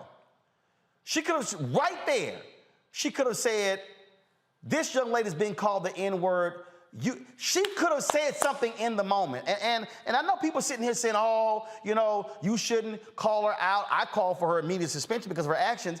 And people are like, oh, that's unfair. No, you don't sit here and push it off. Because you also told me that after they said it, they sent a cop to stand by the Duke bench, which meant they were aware of the threats. Yeah, so they did. Yeah, right. So the police officer was sent down to the student end where the students were seated, right? But again, what did that do? In that moment, you just said it, right? I've been at many sporting events, and sometimes you love a raucous crowd, right? That's what you want at a sporting event. But there is a line, right? And I've seen coaches do exactly what you just said. When that crowd gets out of control and crosses or starts to cross that line, I've seen coaches go take that mic and in the moment say, you either knock it off or I'm going to have you removed from here. And that in and of itself is indicating that you do not condone that kind of behavior, and you will not condone that kind of behavior. And that's what you have to do while it's happening, right? That's the best time to send the message, and then you follow up with it, right? But here, that didn't happen. That could just be my opinion about how it should have been handled. But the bottom line is, I don't think enough was done in the moment to give these young student athletes an opportunity to compete in an environment where they didn't have to focus or be worried about what was going on behind or around them, and especially not in that kind of an environment where you're having racial slurs thrown at you. You said, quote, my daughter, when you said that it's for you to be in law enforcement. It was tough. Here you are thousands of miles away. You said when your daughter called me, my daughter was afraid last night. She was in tears. That is the one thing a mother and a father does not want to hear when their child is playing in a sporting event and they're thousands of miles away. Yeah, no question. And I mean, the first thing you feel is guilt, right? But I mean, you get through that, right? Because you can't be everywhere. And we, Rachel's been playing volleyball since she was 10 years old. We have 3 other daughters who have all played volleyball. So for 3 decades, we've been a volleyball family. If I'm honest with you, Roland, the headline, we shouldn't even be having this conversation, right? Right. The headline should be BYU volleyball hosts largest crowd in volleyball program history. Man, that's such a statement for Title IX and where women's athletics has come over there. We were actually sitting here watching it on television, and you couldn't see everything that was happening right in the periphery there. But we're watching it, and we're sitting here going, man, we remember when we were, young parents, taking our children to volleyball, and you'd have a handful of parents and 3 or 4 people you could drag off the street to bring into a gym to say, hey, come in here and watch this game. Here we are, 50 years after Title IX, and women's sports are starting to rival the crowds that men's. That's what this should be about, right? But it only takes a few ignorant people, to take something that should be good and taint the whole thing, right? Because I don't want to blanket that whole crowd as if everyone was doing it. Now, I will say this, though. For those who were in proximity, who heard it, you had a duty to stand up and say, hey, you got to stop that, right? And that's hard, again, and I understand these are young people, right? But you know what? We all have to do hard things in life, and we have to make those decisions to stand up and do those hard things at the right time. Right thing, right reason. So y'all were watching the game. Yeah. So you're watching the game having no idea what your daughter was enduring. No, because, and remember, when you're watching a sporting event, the camera is on the game. Right. And you can't hear, the crowd is loud, and that's great. Like I said, man, you love, that home crowd was supporting their home team, and they should, 100%. But when that support crosses a line and devolves to the point that this one did, that's when adults in the room had a duty to stand up and take control of that situation and stop it. A lot of folks have been asking this question, and I would love to know, what did Duke folks say? Folks, if your daughter addressed it as well, but they said, what did Duke do? Why didn't Duke pull the players off the court? You've already talked to BYU folks, you talked to the Duke folks as well. What did they say to you, and how they're going to try to handle this stuff in the future? So excellent. One of the things that I'm doing this Friday, I'm actually going down to Duke University. Rachel has they have their first home tournament. And so I'm going there, and I'm having a meeting with the administrative staff there at the athletics department. And we're going to talk about that, because could more have been done? Yes. Now, here's what I don't expect to have been done, right? What I didn't expect was for the Duke coach to go and take the mic and say something to the BYU fans. That would have done absolutely nothing, right? She has no influence there. However, the BYU coach, different story, right? So, but for Duke and for me and for my peace of mind and my family's peace of mind, Duke is, they have care of my daughter when she's away on those trips. And what I want to make sure of is that they are going to take the steps that are necessary. And I don't know, that may be, when I say necessary, that may be situational depending on what's going on, but I want to make sure that they are taking the necessary steps to ensure that first, she is safe, and that second, she is afforded an opportunity to play in a venue that is free of that kind of hostility. So those are the conversations that I plan on having with them when I'm there coming up this Friday. There are a lot of folks have been reaching out. As I said, LeBron James, he posted a tweet. If y'all have that, go ahead and show that. And others as well. We've had sports columnists writing columns. This has been talked about by a lot of folks. I take it your phone has been blowing up from folks who offering their support in this time. Definitely, and again, that's the difference, right, bro? I go back to when I grew up, I grew up in desegregation in the South there, and in North Texas and the Dallas-Fort Worth area, man. And back then, obviously things were so overt, right? I mean, and there wasn't a lot you could do about it other than you just had to suck it up, keep it moving, right? Because what we didn't have is what we're doing right now. we didn't have the platforms or the opportunities to call this thing out, to shine the light on it, and to take a stand to say, not only no, are we not going to accept this, but we're going to call it out for what it is. We're not going to let it be swept under the rug. And so I think that when you talk about this generation, the hope that I have moving forward is that this generation will continue to use the tools and the technology and the platforms that they have to be able to call this thing out. Do I think we're going to eradicate it with this instance, with this incident?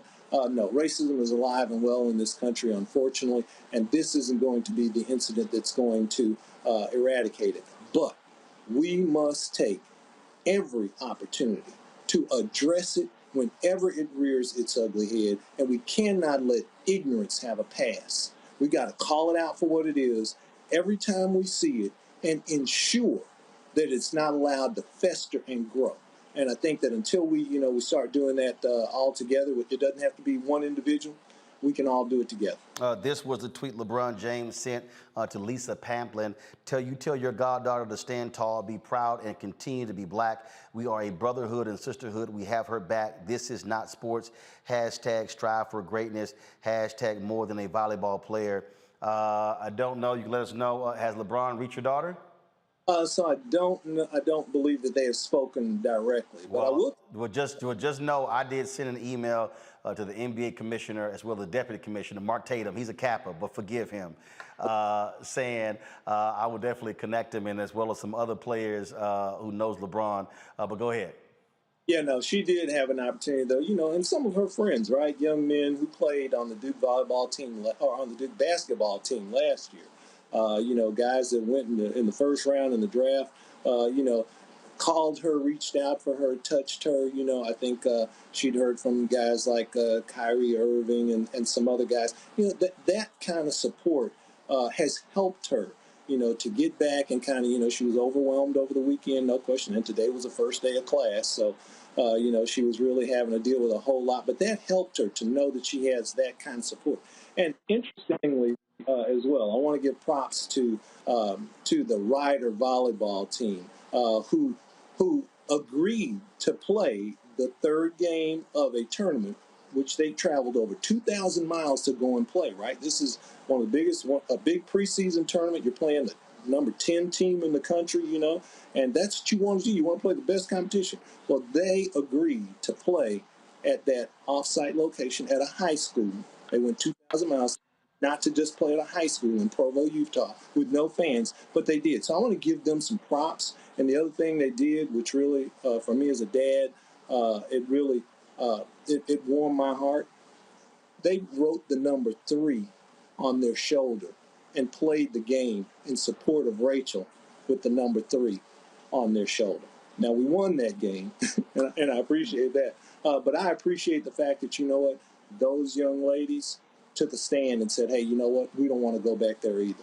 Well, when you and I talked on Saturday, when you talked about having the platforms, this type of story is precisely why this was created. I could have easily said, look, I'm coming home Sunday. I'll deal with this on Monday, but I wanted to go live right then. People responded. We probably had almost 200,000 views of just that particular video. But this is why black-owned media matters. This is why I keep telling our people when we have to support our own institutions, because I didn't want to wait to CNN or MSNBC got around to doing the story. I want to be able to share with folks. This is why when we tell our own story and control the narrative, and then that's why it was so funny, because the next day people start posting all this stuff. Well, the BYU AD said, I said, I talked to her daddy yesterday. I said, y'all can try to come back 48 hours later trying to somehow flip and spin this thing. I said, no. I talked to her daddy yesterday. But that's why having our platforms to come in. Again, I'm sure other national media's reached out, and they probably will spend 5 or 7 minutes discussing this. We've been talking for 30 minutes. That's why it matters. When we have our own, we can have our own story and share it with the public. And I appreciate you, brother, no question, for the opportunity, right? Because when it happened, the first thing I did was I said, you know what, we can't let this just get swept on the rug. And the first name that came into my mind was, you know what, I need to get in touch with Roland just because, number one, because I know you. I know that you will speak the truth about the issue, and I think that was important, right? Because I think I told you, the first thing, I felt guilty for not being there for her to make sure that she knew that she was safe. But what I wasn't going to do was stand by and let this just kind of go by without making sure that the light got shined on. And I knew that you would help shine that light, and I appreciate that, because let's face it again, if we don't take the time to call these things out, who will? So if not us, then who? That's right. Well, that's why that mural exists in that office from the Freedom's Journal, the first black newspaper, where they wrote March 16th, 1827, "We wish to plead our own cause. Too long have others spoken for us." And so I'm glad to see you speaking for Rachel speaking for herself, and I'm glad to see the people holding BYU and Duke and the NCAA accountable for saying this should not be happening in 2022. There were racial incidents. You told me about one when our frat brother Darryl Thornton, when they went to BYU in 1980, where they threw eggs and tomatoes at them and they heard racial slurs. And so we call it out then, we call it out now to demand better. Appreciate it, definitely. Thank you so much. Give our best to your wife, Gloria, your other daughters, as well as Rachel, and we'll keep covering this story to its conclusion. Marvin, thanks a lot. Thank you, Roland. Take care. Appreciate it, Fred. Thank you very much. Pull up our panelists, Omakongo, Renita, as well as Julian. And this is the thing that, Julian, you've been a college president. This is where leadership leads. And this is where, and I don't care what the BYU athletic director said. First of all, that statement he gave was weak as hell to that crowd. Okay, he should have said a black player was called the N-word by fans at this game, and that is unacceptable. He couldn't even say that. He couldn't even mention racism. It was as saccharine as possible. Oh, I don't want to sit here and offend people. No, you got to get in folks' face and say, we ain't tolerating that. That's real allyship. Absolutely. I mean, I think this man, by not calling out racism, by not calling out this was a racial slur, he basically not only showed no leadership, but he acquiesced to the BS that those rowdy folks, students, and it wasn't just one. He said, we expelled one fan. Need to be expelled in a whole section of them. I think that BYU is beyond wrong, but I also think that Duke could have done something different. No, they couldn't take the mic. As your frat brother said, they couldn't take the mic and interrupt play, but they could have done something quite emphatic. In fact, the president of Duke should have reached out to the president of BYU and said, our students were disrespected at your school. What are you going to do about it? And that's the issue. What are you going to do about it? That dad has to be so proud of his daughter. I mean, such dignity and such a well-written statement. But at the same time, as he said, this stuff happens all the time, and too many black people are uncomfortable with confronting systematic racism. We want to play nice with the devil, and it doesn't work. The thing here on Omakongo that, again, is silly to me, Rachel requested to speak to the AD and the head coach. Head coach didn't show up. The BYU volleyball head coach didn't show up. And so the AD said, well, I chose to represent. Well, then you should have told Rachel that the head coach is not going to be here. No, if the black player who got called, and what Marvin told me was, he said Rachel wanted to express to them directly how she felt during that game. The coach should have had her ass sitting there in that office at that meeting. Period, bottom line. This was a failure of leadership on every single level. With my organization, I called it Upstander International because I talk about the importance of being an upstander and not a bystander. And that coach who didn't want to show up was a bystander, period, bottom line. And I commend her so much for what she did. My daughter's a freshman in high school and just made the volleyball team. So this is like a personal, seeing this story. And when I think about what happened, really at the end of the day, I'm thinking about the parents who are in that audience who heard this stuff happening. I am thinking about those coaches. I'm thinking about those players and everything. Really, at the end of the day, this represents the culture of a community. And this actually connects to our last segment, Roland, because we were talking about semi-fascists and all of that. This is how it starts.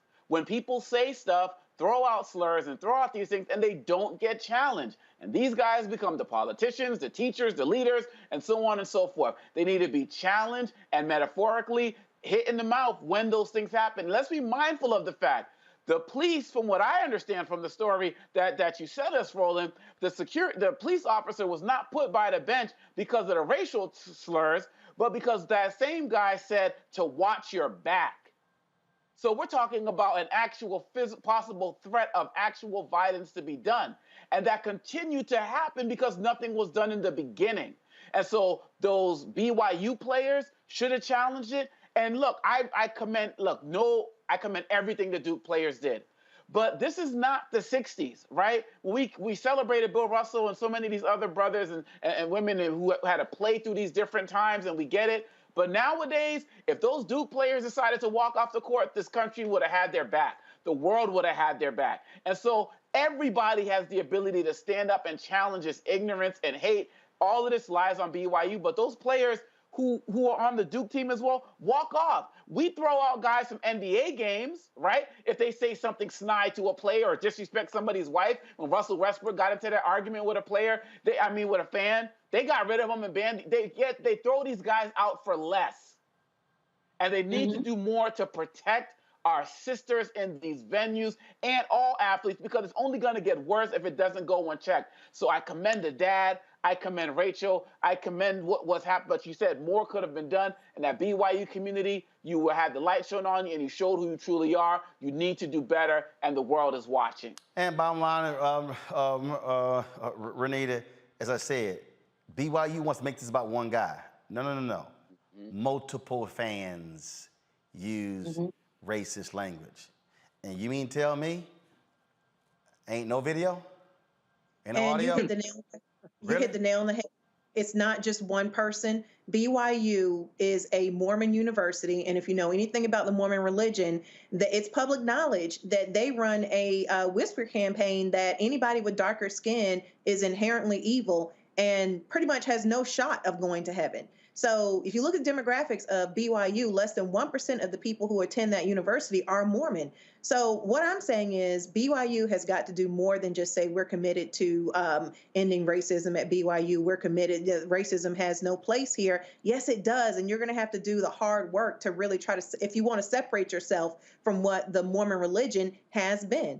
I mean, that's just what it is. So my guess is they've got more work to do than even other universities. Indeed. All right, folks, got to go to a break. We come back.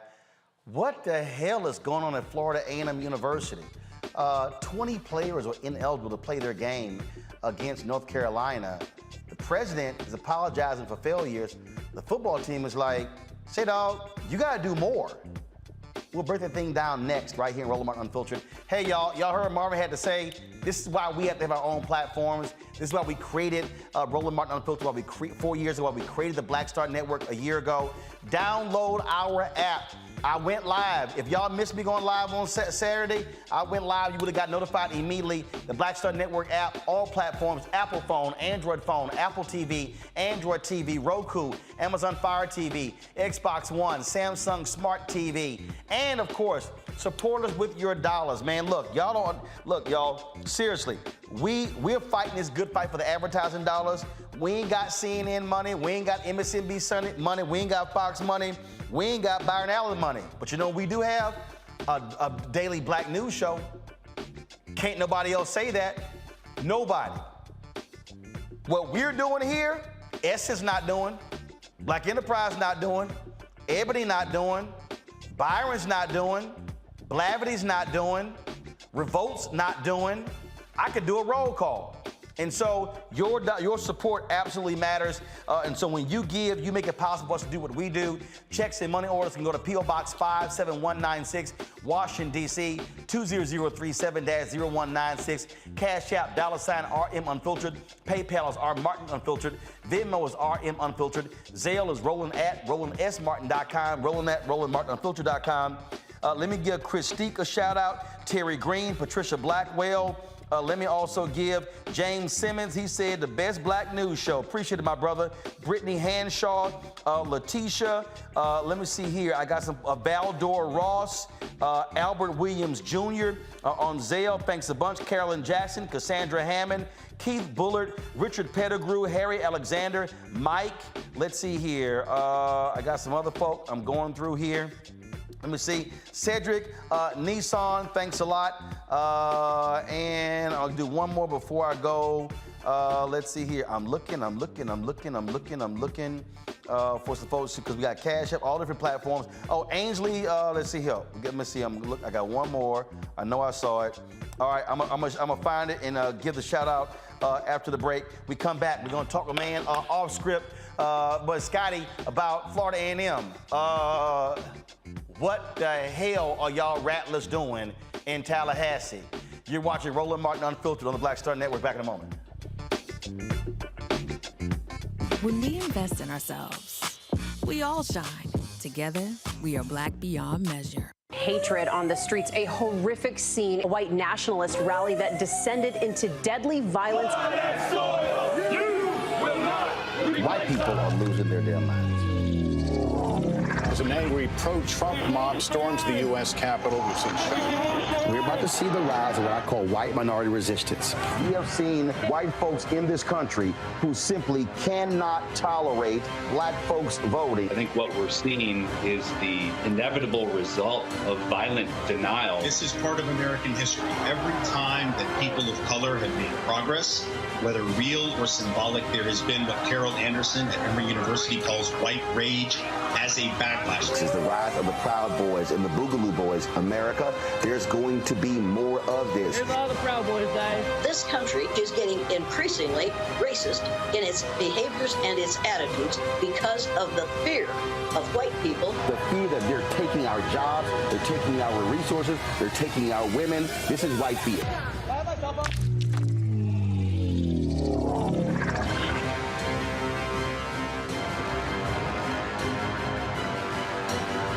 When we invest in ourselves, we all shine.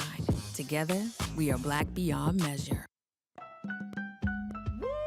We're all impacted by the culture, whether we know it or not. From politics to music and entertainment, it's a huge part of our lives, and we're going to talk about it every day right here on The Culture with me, Faraji Muhammad, only on the Black Star Network. How y'all doing? It's your favorite funny girl, Amanda Seals. Hi, I'm Anthony Brown from Anthony Brown and Group Therapy. What up, Lana Well, and you are watching Roland Martin Unfiltered.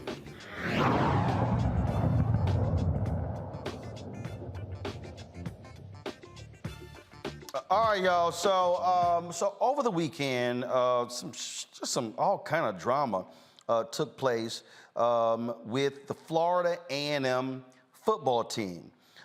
26 players were ruled ineligible to play against the North Carolina Tar Heels. They had so few offensive linemen that the coach literally considered canceling the game. That would have been detrimental because this was a $450,000 payday to Florida A&M. Now, y'all know HBCUs, they ain't getting no $450,000 games every single week. And so this absolutely mattered. They chose to actually play the game. They were competitive for about a half with Florida A&M, with North Carolina, ended up losing to them, giving up 56 points. Now, the president of Florida A&M University, Larry Robinson, released a letter, and this is what he released, okay, in response to all of this drama regarding these ineligible players. Pull it up, please. This is a letter that he released. Put it up in my monitor here. And so what he said in his letter, this was released publicly, okay, about Florida A&M. He said, and first of all, y'all, why are we using this? This should be in our graphics form. This is simply too small. You can't read this, okay? So we shouldn't be showing this here, okay? Greetings from North Carolina, where our Rattler football team and coaches are getting ready to face off against the North Carolina Tar Heels at 8 p.m. tonight. I'm incredibly proud of our coaches, staff, volunteers, alumni, and friends who are here to support the courageous young men on our team who will compete to the best of their abilities in this contest. The Marching 100 band is also here and will mesmerize the crowd in their typical fashion. I must commend our Rattler football team members for expressing their concerns about matters that my administrative team and support staff will handle more effectively. We have a responsibility to work together with our student athletes, coaches, and staff to provide academic, health, safety, and other services needed for student success at Florida A&M University. We have a shared commitment to a culture of accountability and compliance, and as senior administrators and staff, we must lead the way. I often brag about our students and their willingness over the years to engage in important matters of the public's good and of significance to their well-being. I'm incredibly proud that these young men stepped up in the face of current challenges and expressed their concerns in that revered Rattler tradition. The issues raised by these young men will get our full time and attention and will be prioritized by our recently established athletic support committee, which includes administrators and staff from throughout the university community. These matters will be a standing agenda item at my weekly senior leadership team meetings. We will see progress. And as for today, our team is here, our coaches and staff are here. We will compete and do our best to win. Once again, I am thankful for all of the coaches, staff, and student athletes who played a role in making this happen. Okay. Let me go ahead and just say this right now. And again, y'all, I've spoken on the Florida A&M campus. Y'all know how I feel about the importance of HBCUs. I know many Florida A&M graduates, my frat brother Will Packer, Rob Hardy. I know Cheryl Smith. I know Kim Godwin. I mean, all kind of people. Myra Lowe is down there. She's the head of the School of Communications. I was just with her when Ben Crump gave them a $50,000 check for the School of Journalism. But I ain't got no choice but to say this. President Robinson, that is a bullshit-ass statement. Put the statement back in my mind. That was a trash-ass statement from the president of Florida A&M University. First of all, in the letter, he says, our recently established athletic support committee, which includes administrators and staff. You fired the damn you fired the athletic director. If you have a real AD, you don't need no damn athletic support committee. That's the point of a damn athletic director. The point of an athletic director and athletic department is to actually do what the hell you're supposed to do and have your university in compliance. How the hell you go to the first game and you don't know who's eligible? This is real basic. This is some basic ass administrative duties. And then to say, these matters will be a standing agenda item at my weekly senior leadership team. You just found out? 2 days before a game, you find out that 26 players not eligible. Guys who transferred in from other places. You don't know they're eligible? What the hell were y'all doing at Florida A&M? We ain't talking a small private NAIA HBCU. We're talking about a member of the Southwestern Athletic Conference, a school that's one of the top football programs, and y'all just figured this out? Y'all might say, oh, Roland, don't be dogging Florida A&M. Okay, show the letter the players dropped today. This came from the Florida A&M football team. Come on, pull it up. Let's go. Well, y'all moving too damn slow. You should have had it ready. Let's go. Come on, pull the letter up. Y'all, the Florida A&M football team, y'all gonna make me pull it up. See, y'all should have had the damn letter ready.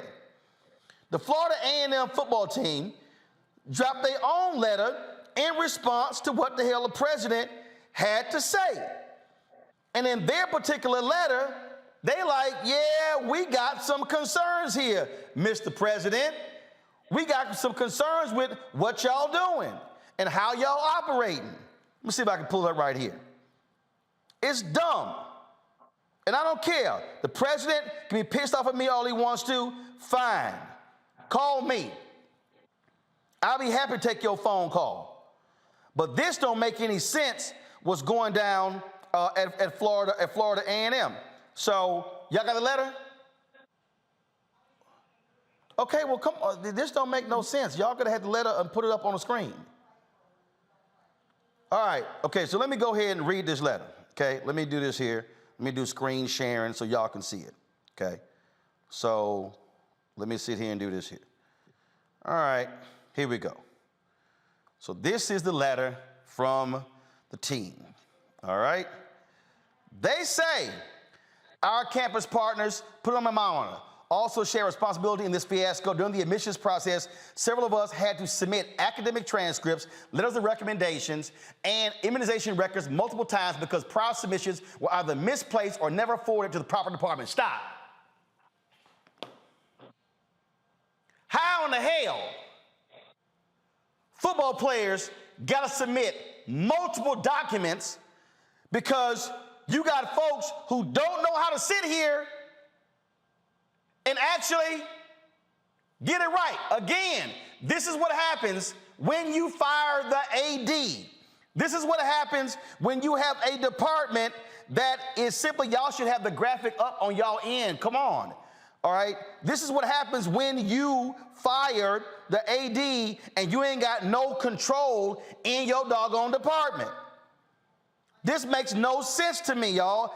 I don't understand what the problem is with, I don't understand what's going on with Florida A&M, where you literally have no institutional control and you have no idea what is happening with your own department. Okay, let me zoom in further, pull it back up. Here we go. Currently, we have multiple players, put in my monitor. We have multiple players that have been deemed unable to participate in competition because simple tasks such as changing of majors, conferring of degrees, and the submission of grades have not been completed promptly. That's your administrator's fault, President Robinson. One such player submitted a change of major form on August 10th, and it is yet to be completed by his advisor or department. Is this the fulfillment of our university motto, excellence with caring? Now, y'all spend a lot of time going after that girl who took some butt-naked photos on one of your campus monuments, but you damn sure didn't have this together. Yeah, right. I'm doing damn roll call because this is embarrassing as hell to Florida A&M family. Summer school, Dr. Robinson. Because of our athletic obligations in the fall and spring semesters, summer school is vital to the academic success of our team. It is imperative that our scholarships cover at least part-time enrollment for the summer term. Additionally, football games are not won during football season. They are won in the grueling workouts and team activities during winter, spring, and summer months. In the summer of 2021, we were provided tuition of up to 6 credit hours plus room and board. We were able to transform our bodies and develop into a championship caliber team. This summer, your administration, y'all, they're talking to the president of Florida A&M. This summer, your administration decided not to provide housing or meals for us during summer school. Now, how in the hell you got a football team and they ain't got no damn meals and nowhere to live? This decision has had detrimental effects on our preparation for the 2022 season. Many of us were not able to maintain or increase body weights because of a lack of nutrition. Y'all, we talking football. Your ass gotta maintain strict. Most of us found minimum wage employment, but because of educational and athletic obligations, we were unable to work enough hours to fully provide for our needs. Do you think the same conditions are placed on the players at the University of North Carolina or Jackson State? You claim to support us, but, I'm gonna pull it up, pull up the next page, y'all. You claim to support us, if I can pull it, here we go. You claim to support us. Support is much more than cheering for us during games or offering a few kind words after a big victory. That press release you sent out, President Robinson, that's what they're talking about. We are in the midst of the search for the next athletic director at FAMU, It was very disheartening that there is no student-athlete representation on the 18-member search committee, nor were there any discussions held with us regarding the characteristics or qualifications of our next leader. Oh, by the way, when they fired the AD, he got a job that quick as the number 2 at Tulane University. In contrast, every elected Student Government Association president is seated on the university's board of trustees. It is important that students' voices are considered in shaping the future of this institution. Concerning the next athletic director, it is our belief that the individual selected should have extensive administrative experience from successful NCAA member institutions and efficient organizational structure model to address current existing personnel deficits and a proven track record of successful fundraising. The same athletic department that had, if I'm correct, and Scotty, you correct me if I'm wrong, he's going to be next, that had what, 6 in 10 years? 6 ADs in 10 years? Yeah, we're going to discuss that next. The idea of placing a person in the position because ties to FAMU is not appealing to us at all. We need fresh ideas and innovation to achieve the level of excellence that FAMU athletics is capable of. Underappreciation. Dr. Robinson, the NCAA allows players to receive 4 tickets for all games in which we participate. That has been the standard since we arrived at FAMU. Last week, we were informed that the current athletic administration had reduced the number of tickets that we will receive from 4 to 2. So your ass can't feed them, you can't house them, now you're reducing tickets. This decision left our family and friends who had already made arrangements to travel to Chapel Hill, scrambling to purchase expensive tickets to see us play. That's how you treat your football players, President Robinson? Our family and support systems should not be burdened in this manner. The vast majority of them incur hotel and travel expenses, and the facilitation of game tickets should require minimal effort from our athletic administration. Is that the last part of that statement?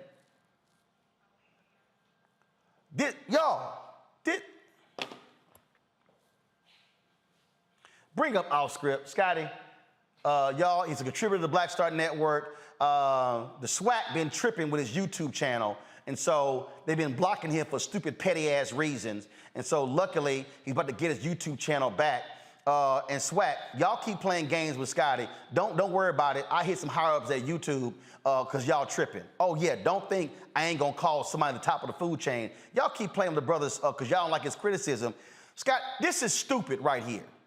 And that was a bullshit statement by the president. Yeah, and the president of FAMU may not invite me to the campus, may not come on the show, but somebody got to say it. And the players were nice. They basically said the president is full of crap.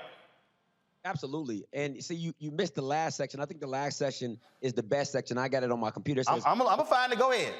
It says, on Friday, after much dialogue with our team, we decided to play at UNC. We determined that we would not play for this institution, but for our families, teammates, and classmates, our rabid fan base, and our coaches who have prepared us and love us. We played our guts out, and in the process, 2 of our teammates suffered season-ending injuries. After the game, we decided to protest the Marching 100's playing of the Florida song in the FAMU alma mater by kneeling during both songs. We will continue to do so until significant changes that facilitate a positive student-athlete experience are made. We will not sing a song that begins College of a Love and Charity when we feel neither from this university. Dr. Robinson, this letter is not a personal attack, but a demand for positive change and a culture shift in the current direction of FAMU athletics. We came to FAMU to better our lives, and we are expressing concerns about impediments to the goal. We are not interested in the further empty dialogue with you and your staff. We want changes made now. We have given our bodies and shed blood, sweat, and tears on behalf of the institution. It's time for FAMU to reciprocate the love. No, this is what happens when you run off an athletic director who balanced your books, was making improvements, and you fire him for some silly-ass reason that we all know is BS, and they've yet to explain to the public, and now you're running around. That's like trying to sit here and, well, we're going to do Roland Show and run Roland Network without Roland. But he controlled the money, he controlled everything, but we're going to do this without him. No, you can't do that. And for the president to act like, oh my God, I just found out what's going on. This is an abdication of leadership. And it gets worse than that, Ro, because I don't even know if you've seen the updates that's been coming along. So some of the FAMU players have actually gone and got a lawyer, and the lawyer went out and put it on Twitter. The lawyer's name is Tom Mars at Tom Mars Law. He says, 2 FAMU players retained me yesterday to help FAMU seek a reconsideration for the NCAA regarding their eligibility. FAMU has ignored multiple requests from us to see the paperwork that FAMU sent to the NCAA on their behalf. In contrast, Coach Simmons has been very supportive. So now you're also fighting the kids doing their due diligence to make sure that you did the paperwork right so they can come back and play, because they've already missed games. And now you have some players who missed 4 games. You have some players who are out for the season. And everybody's trying to rush to get their paperwork together for the Orange Blossom Classic this Sunday. And to your point, Tom Mars, what he laid out was he said that he was indeed hired. He said, look at this, y'all. Look at this here. He said, incredible mismanagement by FAMU.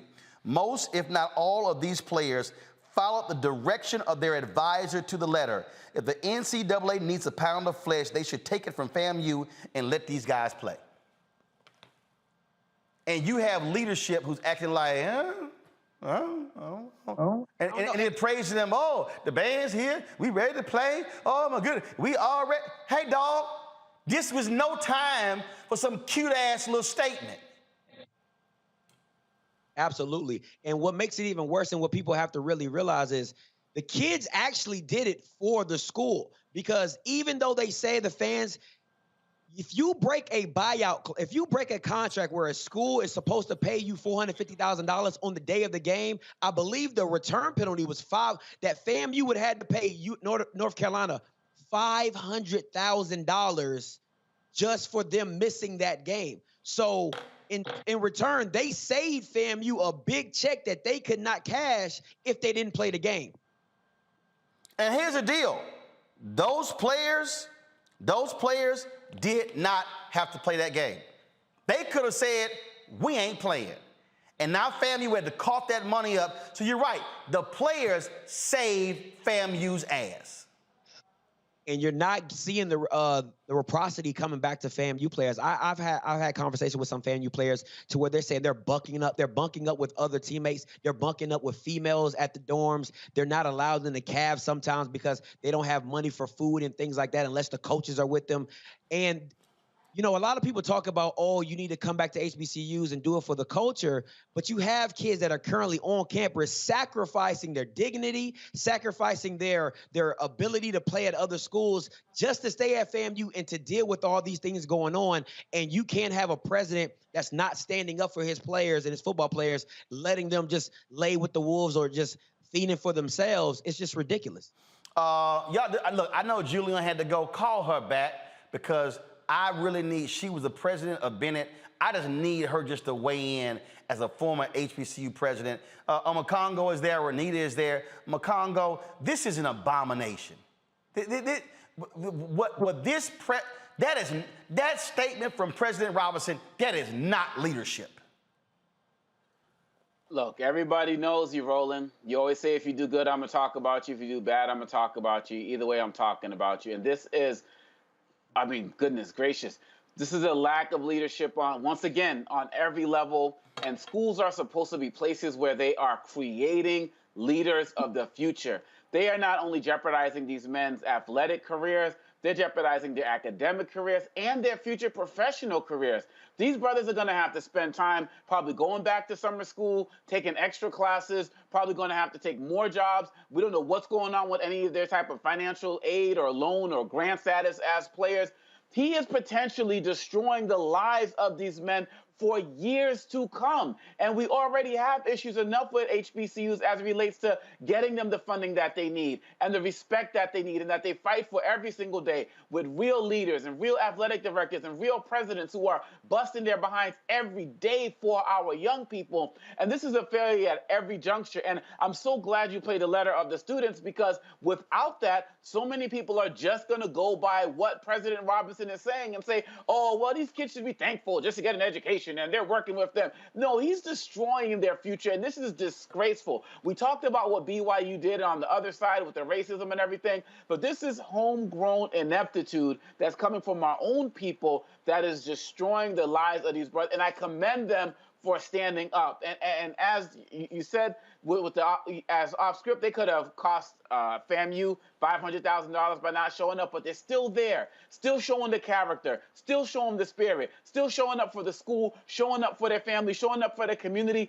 and they can't even get the proper housing and the meals. This is disgraceful. The athletic director should still be there, and this president has to go. Hey, Scotty, here's the whole deal. People forget that the Grambling football team protested years ago to conditions on that particular campus. The Florida A&M band should say, ain't gonna be no halftime unless you fix what's happening with the football team. This is where you gotta have allies saying, no, business ain't gonna be business as usual. And this is where, and Florida A&M is also a state school. Where in the hell is the Florida Black Caucus? Where the legislator is saying, hey, what's happening here is wrong. This is utterly ridiculous. And for the players to be complaining about not having housing and no food, man, give me a damn break. No, it's ridiculous. And you're seeing it at just every level because this happened last year where a few players, not to this magnitude of 26 players, but you had very significant prominent players that you were expecting to come into this OBC game that were supposed to be playing. They weren't playing. Why? Because of paperwork issues. And now you having one person in compliance who has to do all the compliance and all the push of the paperwork for all these athletes. But to me, they'll say, well, we're underfunded, under-resourced, but you're still cashing checks.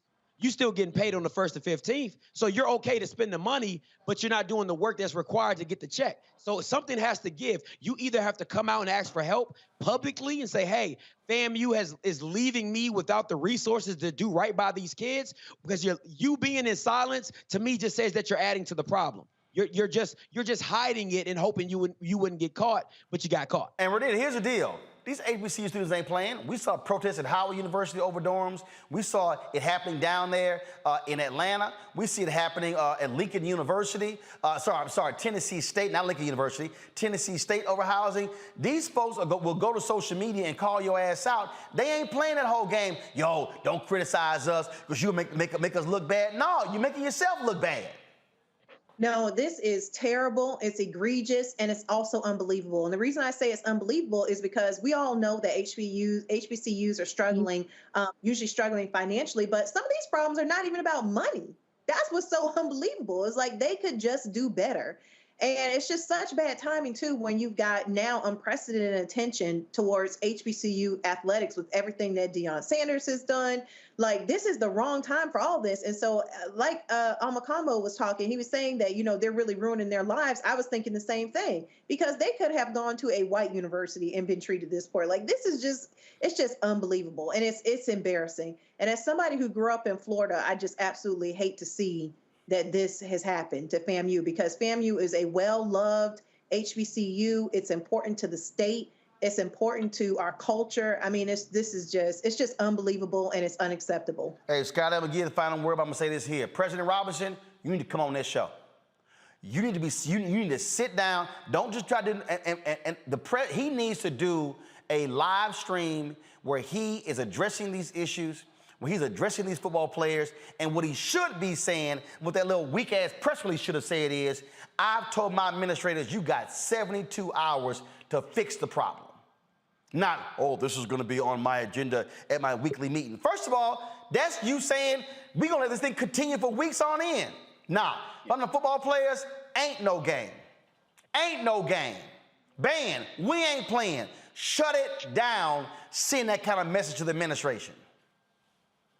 That's a tough one, because, you had top players who Isaiah Lands, the BJ Bowlers, that have NFL draft stock that were not allowed to play in the UNC game. And we know what happens when, you do well against a FBS program, the Jacoby Durants, the Darius Leonards, you get looked at differently and you get picked up prospectively.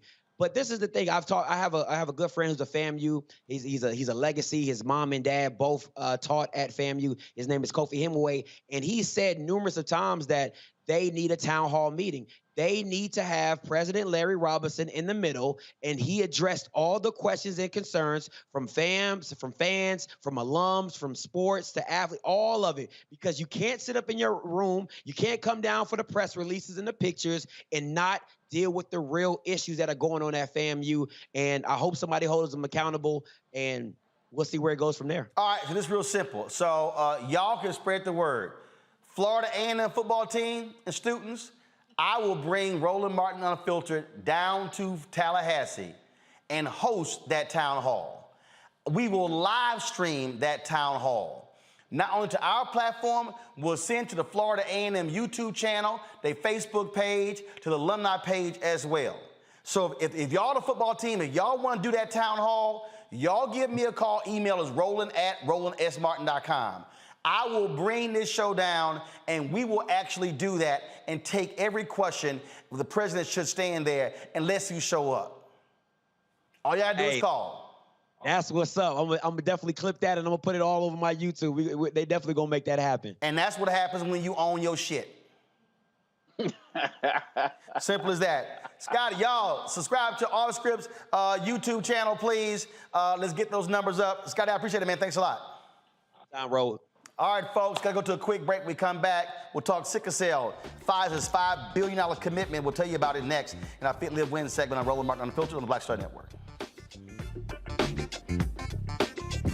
When we invest in ourselves, we're investing in what's next for all of us. Growing, creating, making moves that move us all forward. Together, we are Black beyond measure. Hatred on the streets, a horrific scene, a white nationalist rally that descended into deadly violence. White people are losing their damn minds. As an angry pro-Trump mob storms the U.S. Capitol, we're about to see the rise of what I call white minority resistance. We have seen white folks in this country who simply cannot tolerate black folks voting. I think what we're seeing is the inevitable result of violent denial. This is part of American history. Every time that people of color have made progress, whether real or symbolic, there has been what Carol Anderson at Emory University calls white rage as a backlash. This is the rise of the Proud Boys and the Boogaloo Boys. America, there's going to be more of this. Here's all the Proud Boys, guys. This country is getting increasingly racist in its behaviors and its attitudes because of the fear of white people. The fear that they're taking our jobs, they're taking our resources, they're taking our women. This is white fear.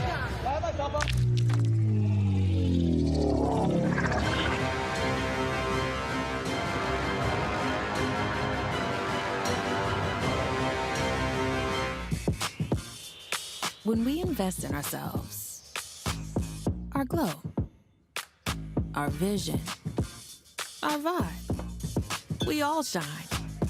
Together, we are Black beyond measure. On the next Get Wealthy with me, Deborah Owens, America's Wealth Coach. Did you know that 43% of Americans say that they're going to go deeper into debt because the cost of everything is rising because of inflation? On our next Get Wealthy, you're going to hear from money coach Lynette Kelfani-Cox as she shares exactly what we need to do to stay out of debt and get wealthy. When I paid off my $100,000 in credit card debt, I was just doing strategies kind of piecemeal. I was doing like what I thought would work. And then it was like, oh, great, it did. It was effective. And then I was like, I should document this. I should explain like how I got out of debt. That's right here on Black Star Network with me, Deborah Owens, America's Wealth. When you talk about blackness and what happens in black culture, we're about covering these things that matter to us, speaking to our issues and concerns. This is a genuine people-powered movement. There's a lot of stuff that we're not getting. You get it, and you spread the word. We wish to plead our own cause too long have others spoken for us. We cannot tell our own story if we can't pay for it. This is about covering us. Invest in black-owned media. Your dollars matter. We don't have to keep asking them to cover our stuff. So please support us in what we do, folks. We want to hit 2,000 people, $50 this month, raise $100,000. We're behind 100,000, so we want to hit that. Y'all money makes this possible. Check some money orders. Go to P.O. Box 57196, Washington, D.C. 20037-0196. The Cash App is $RM Unfiltered. PayPal is R Martin Unfiltered. Venmo is RM Unfiltered.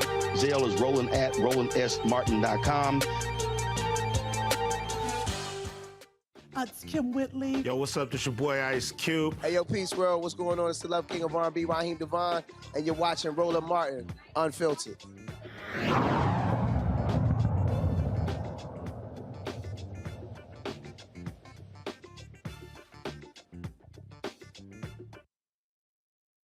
We're trying to get the audio of our next guest straight, talking about Sickle Cell Awareness Month. And Pfizer has purchased for $5.4 billion, one of the more promising drugs to treat sickle cell disease.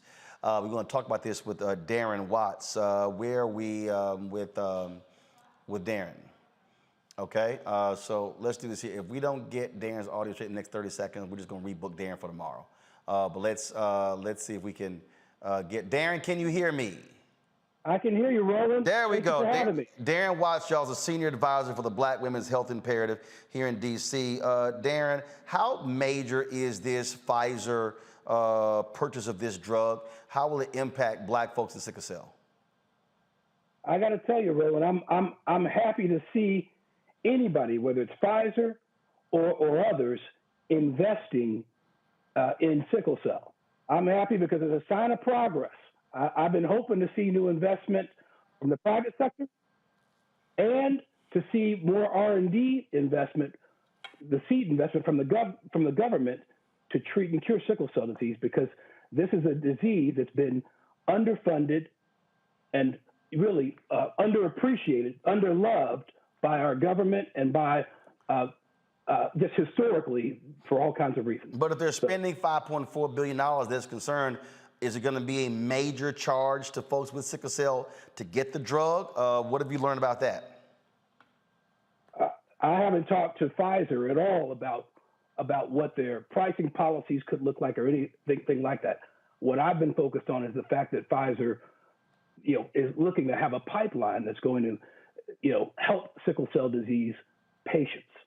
And again, I'm looking at the history here where this has been something that's been ignored and underfunded, which is why I was so happy, because I've been working with Black Women's Health Imperative and the Rare Disease Diversity Coalition, and they funneled into a partnership that's called the Sickle Cell Disease Partnership that really is, I almost call it a wonderful broad ecosystem of players from across the healthcare system trying to improve the lives of patients with sickle cell disease. And obviously this is significant because sickle cell largely impacts African Americans. Yes, it impacts 100,000 Americans, but the vast majority of the folks that are impacted are Black people, and then there's Latinos, but to a lesser extent than Blacks. So it's something that's been long overdue in terms of getting some attention on that. Amakongo, Renita, you're there. Any questions that you have for Darren with regards to this Pfizer announcement? Renita, I'll start with you. Renita, can you hear me? Can you hear me? Yeah, now we got you. Go ahead. Okay, great. Just one quick question. First, thank you to the guests for being here and spotlighting this topic. I'm glad to see the investment by Pfizer. Just wanted to know, as a part of this partnership, has there been any commitment from Pfizer to ramp up research for curing sickle cell? I understand that's exactly what Pfizer's wanting to do, and so was GBT, the company that it just bought. I don't know if Pfizer's in on the favorite part that I have of this, which is in the future. I think there may be some gene therapies that can also cure this, but again, coming into the Sickle Cell Disease Partnership, through Black Women's Health Imperative and some of the work that we've been doing with the Rare Disease Diversity Coalition, I've just been happy to see a group of organizations that are so committed to finally giving this disease its due. I mean, if you look at what some of the underfunding has been over the years, especially if you compare it to something like cystic fibrosis, which impacts a much smaller population, 40,000 people, as opposed to 100,000 Americans for sickle cell disease. And you would see cystic fibrosis have a lot more money, a lot greater funding, and a lot greater voice. I'm hoping that because September here is Sickle Cell Disease Awareness Month, we can raise our voices a little bit more. Makongo. Yes, Mr. Watts, I really appreciate the work that you're doing. And I don't know if I'm being cynical. I'm very happy that the extra money is now and the research is going to be there for sickle cell. Do you feel like this is happening because maybe sickle cell is starting to affect more people in larger numbers who are not part of the Black and Hispanic community, and now people want to pay attention to that? Or I don't know. What do you see as a reason why this is happening at this time, as happy as we are that it is? I'll tell you, I don't see it impacting people other than Blacks in greater numbers at all right now. And I haven't really focused on the why. I've just been happy that something that was historically ignored is now getting so much more attention. And I think that a lot of that came from the National Academies of Medicine convening top experts from sickle cell disease and putting together some policy recommendations that they hope will achieve better, more equitable outcomes for people living with this disease. And the Sickle Cell Disease Partnership has been focused on turning those recommendations into policy action, which is, again, why I'm so happy that, led by Black Women's Health Imperative, I got involved with the Sickle Cell Disease Partnership. All right, then. Well, look, it is good news. If people out there want to get more information about the Black Women's Health Imperative, who do they reach out to? Okay. If you want to get involved in Sickle Cell Disease Awareness Month, go to the website, www.sicklecellpartnership.org. Please, on there there's a way that you can be directed to take action, write your lawmakers, and get involved in some other things as well. We, as a community, have to demand congressional action on these things. And there's bills out there that can really help people with sickle cell. All right, then. We surely appreciate it, sir. Thanks a bunch. Keep up the good work. Thank you, Roland. Appreciate you letting me on. Yes, sir. Thanks a lot. All right, folks, that is it for us. We appreciate everybody for joining us. Julian, Renita, Makongo, thank you so very much. Thank you for all of you who contributed during our show. Please continue to helping us make this show bigger and better. We got some great things that are coming down the pipeline I cannot wait to share with you. All right, folks, we're going to download the Black Star Network app, Apple phone, Android phone, Apple TV, Android TV, Roku, Amazon Fire TV, Xbox One, Samsung Smart TV, and of course, if you want to contribute to our Bring the Funk fan club, our goal to get 20,000 fans contributing $50 a year. That's $4.19 a month, 13 cents a day. That allows us to reach $1 million, y'all. We are actually way behind last year, so we're trying to hit 100,000 a month between now and the end of December, so we can continue to fund our efforts. Check and money orders, go to P.O. Box 57196, Washington, D.C. 20037-0196. Cash App, $RM Unfiltered. PayPal is R Martin Unfiltered. Venmo is RM Unfiltered. Zelle is Roland at RolandSMartin.com. Roland at RolandMartinUnfiltered.com. Shout out to Priscilla. Thank you for contributing. Richard, Samoto Dabney, Dante Pugh, Stephanie Booth, Angie, and Christique. Thank you to all of you for Tori Green as well, Patricia Blackwell, Brittany Hanshaw, Letitia, Carolyn Jackson, Cassandra Hammond, Keith Bullard. Thank you so very much. Folks, that's it. I'll see you guys tomorrow right here on Roland Martin Unfiltered. Yes, I'm back from vacation, and y'all saw I wasn't playing. We came out swinging. We ain't done. I told y'all, my motto is real simple. If you do good, we'll talk about you. If you do bad, we'll talk about you. At the end of the day, we'll talk about you. FAMU, I ain't done talking about y'all. Holla!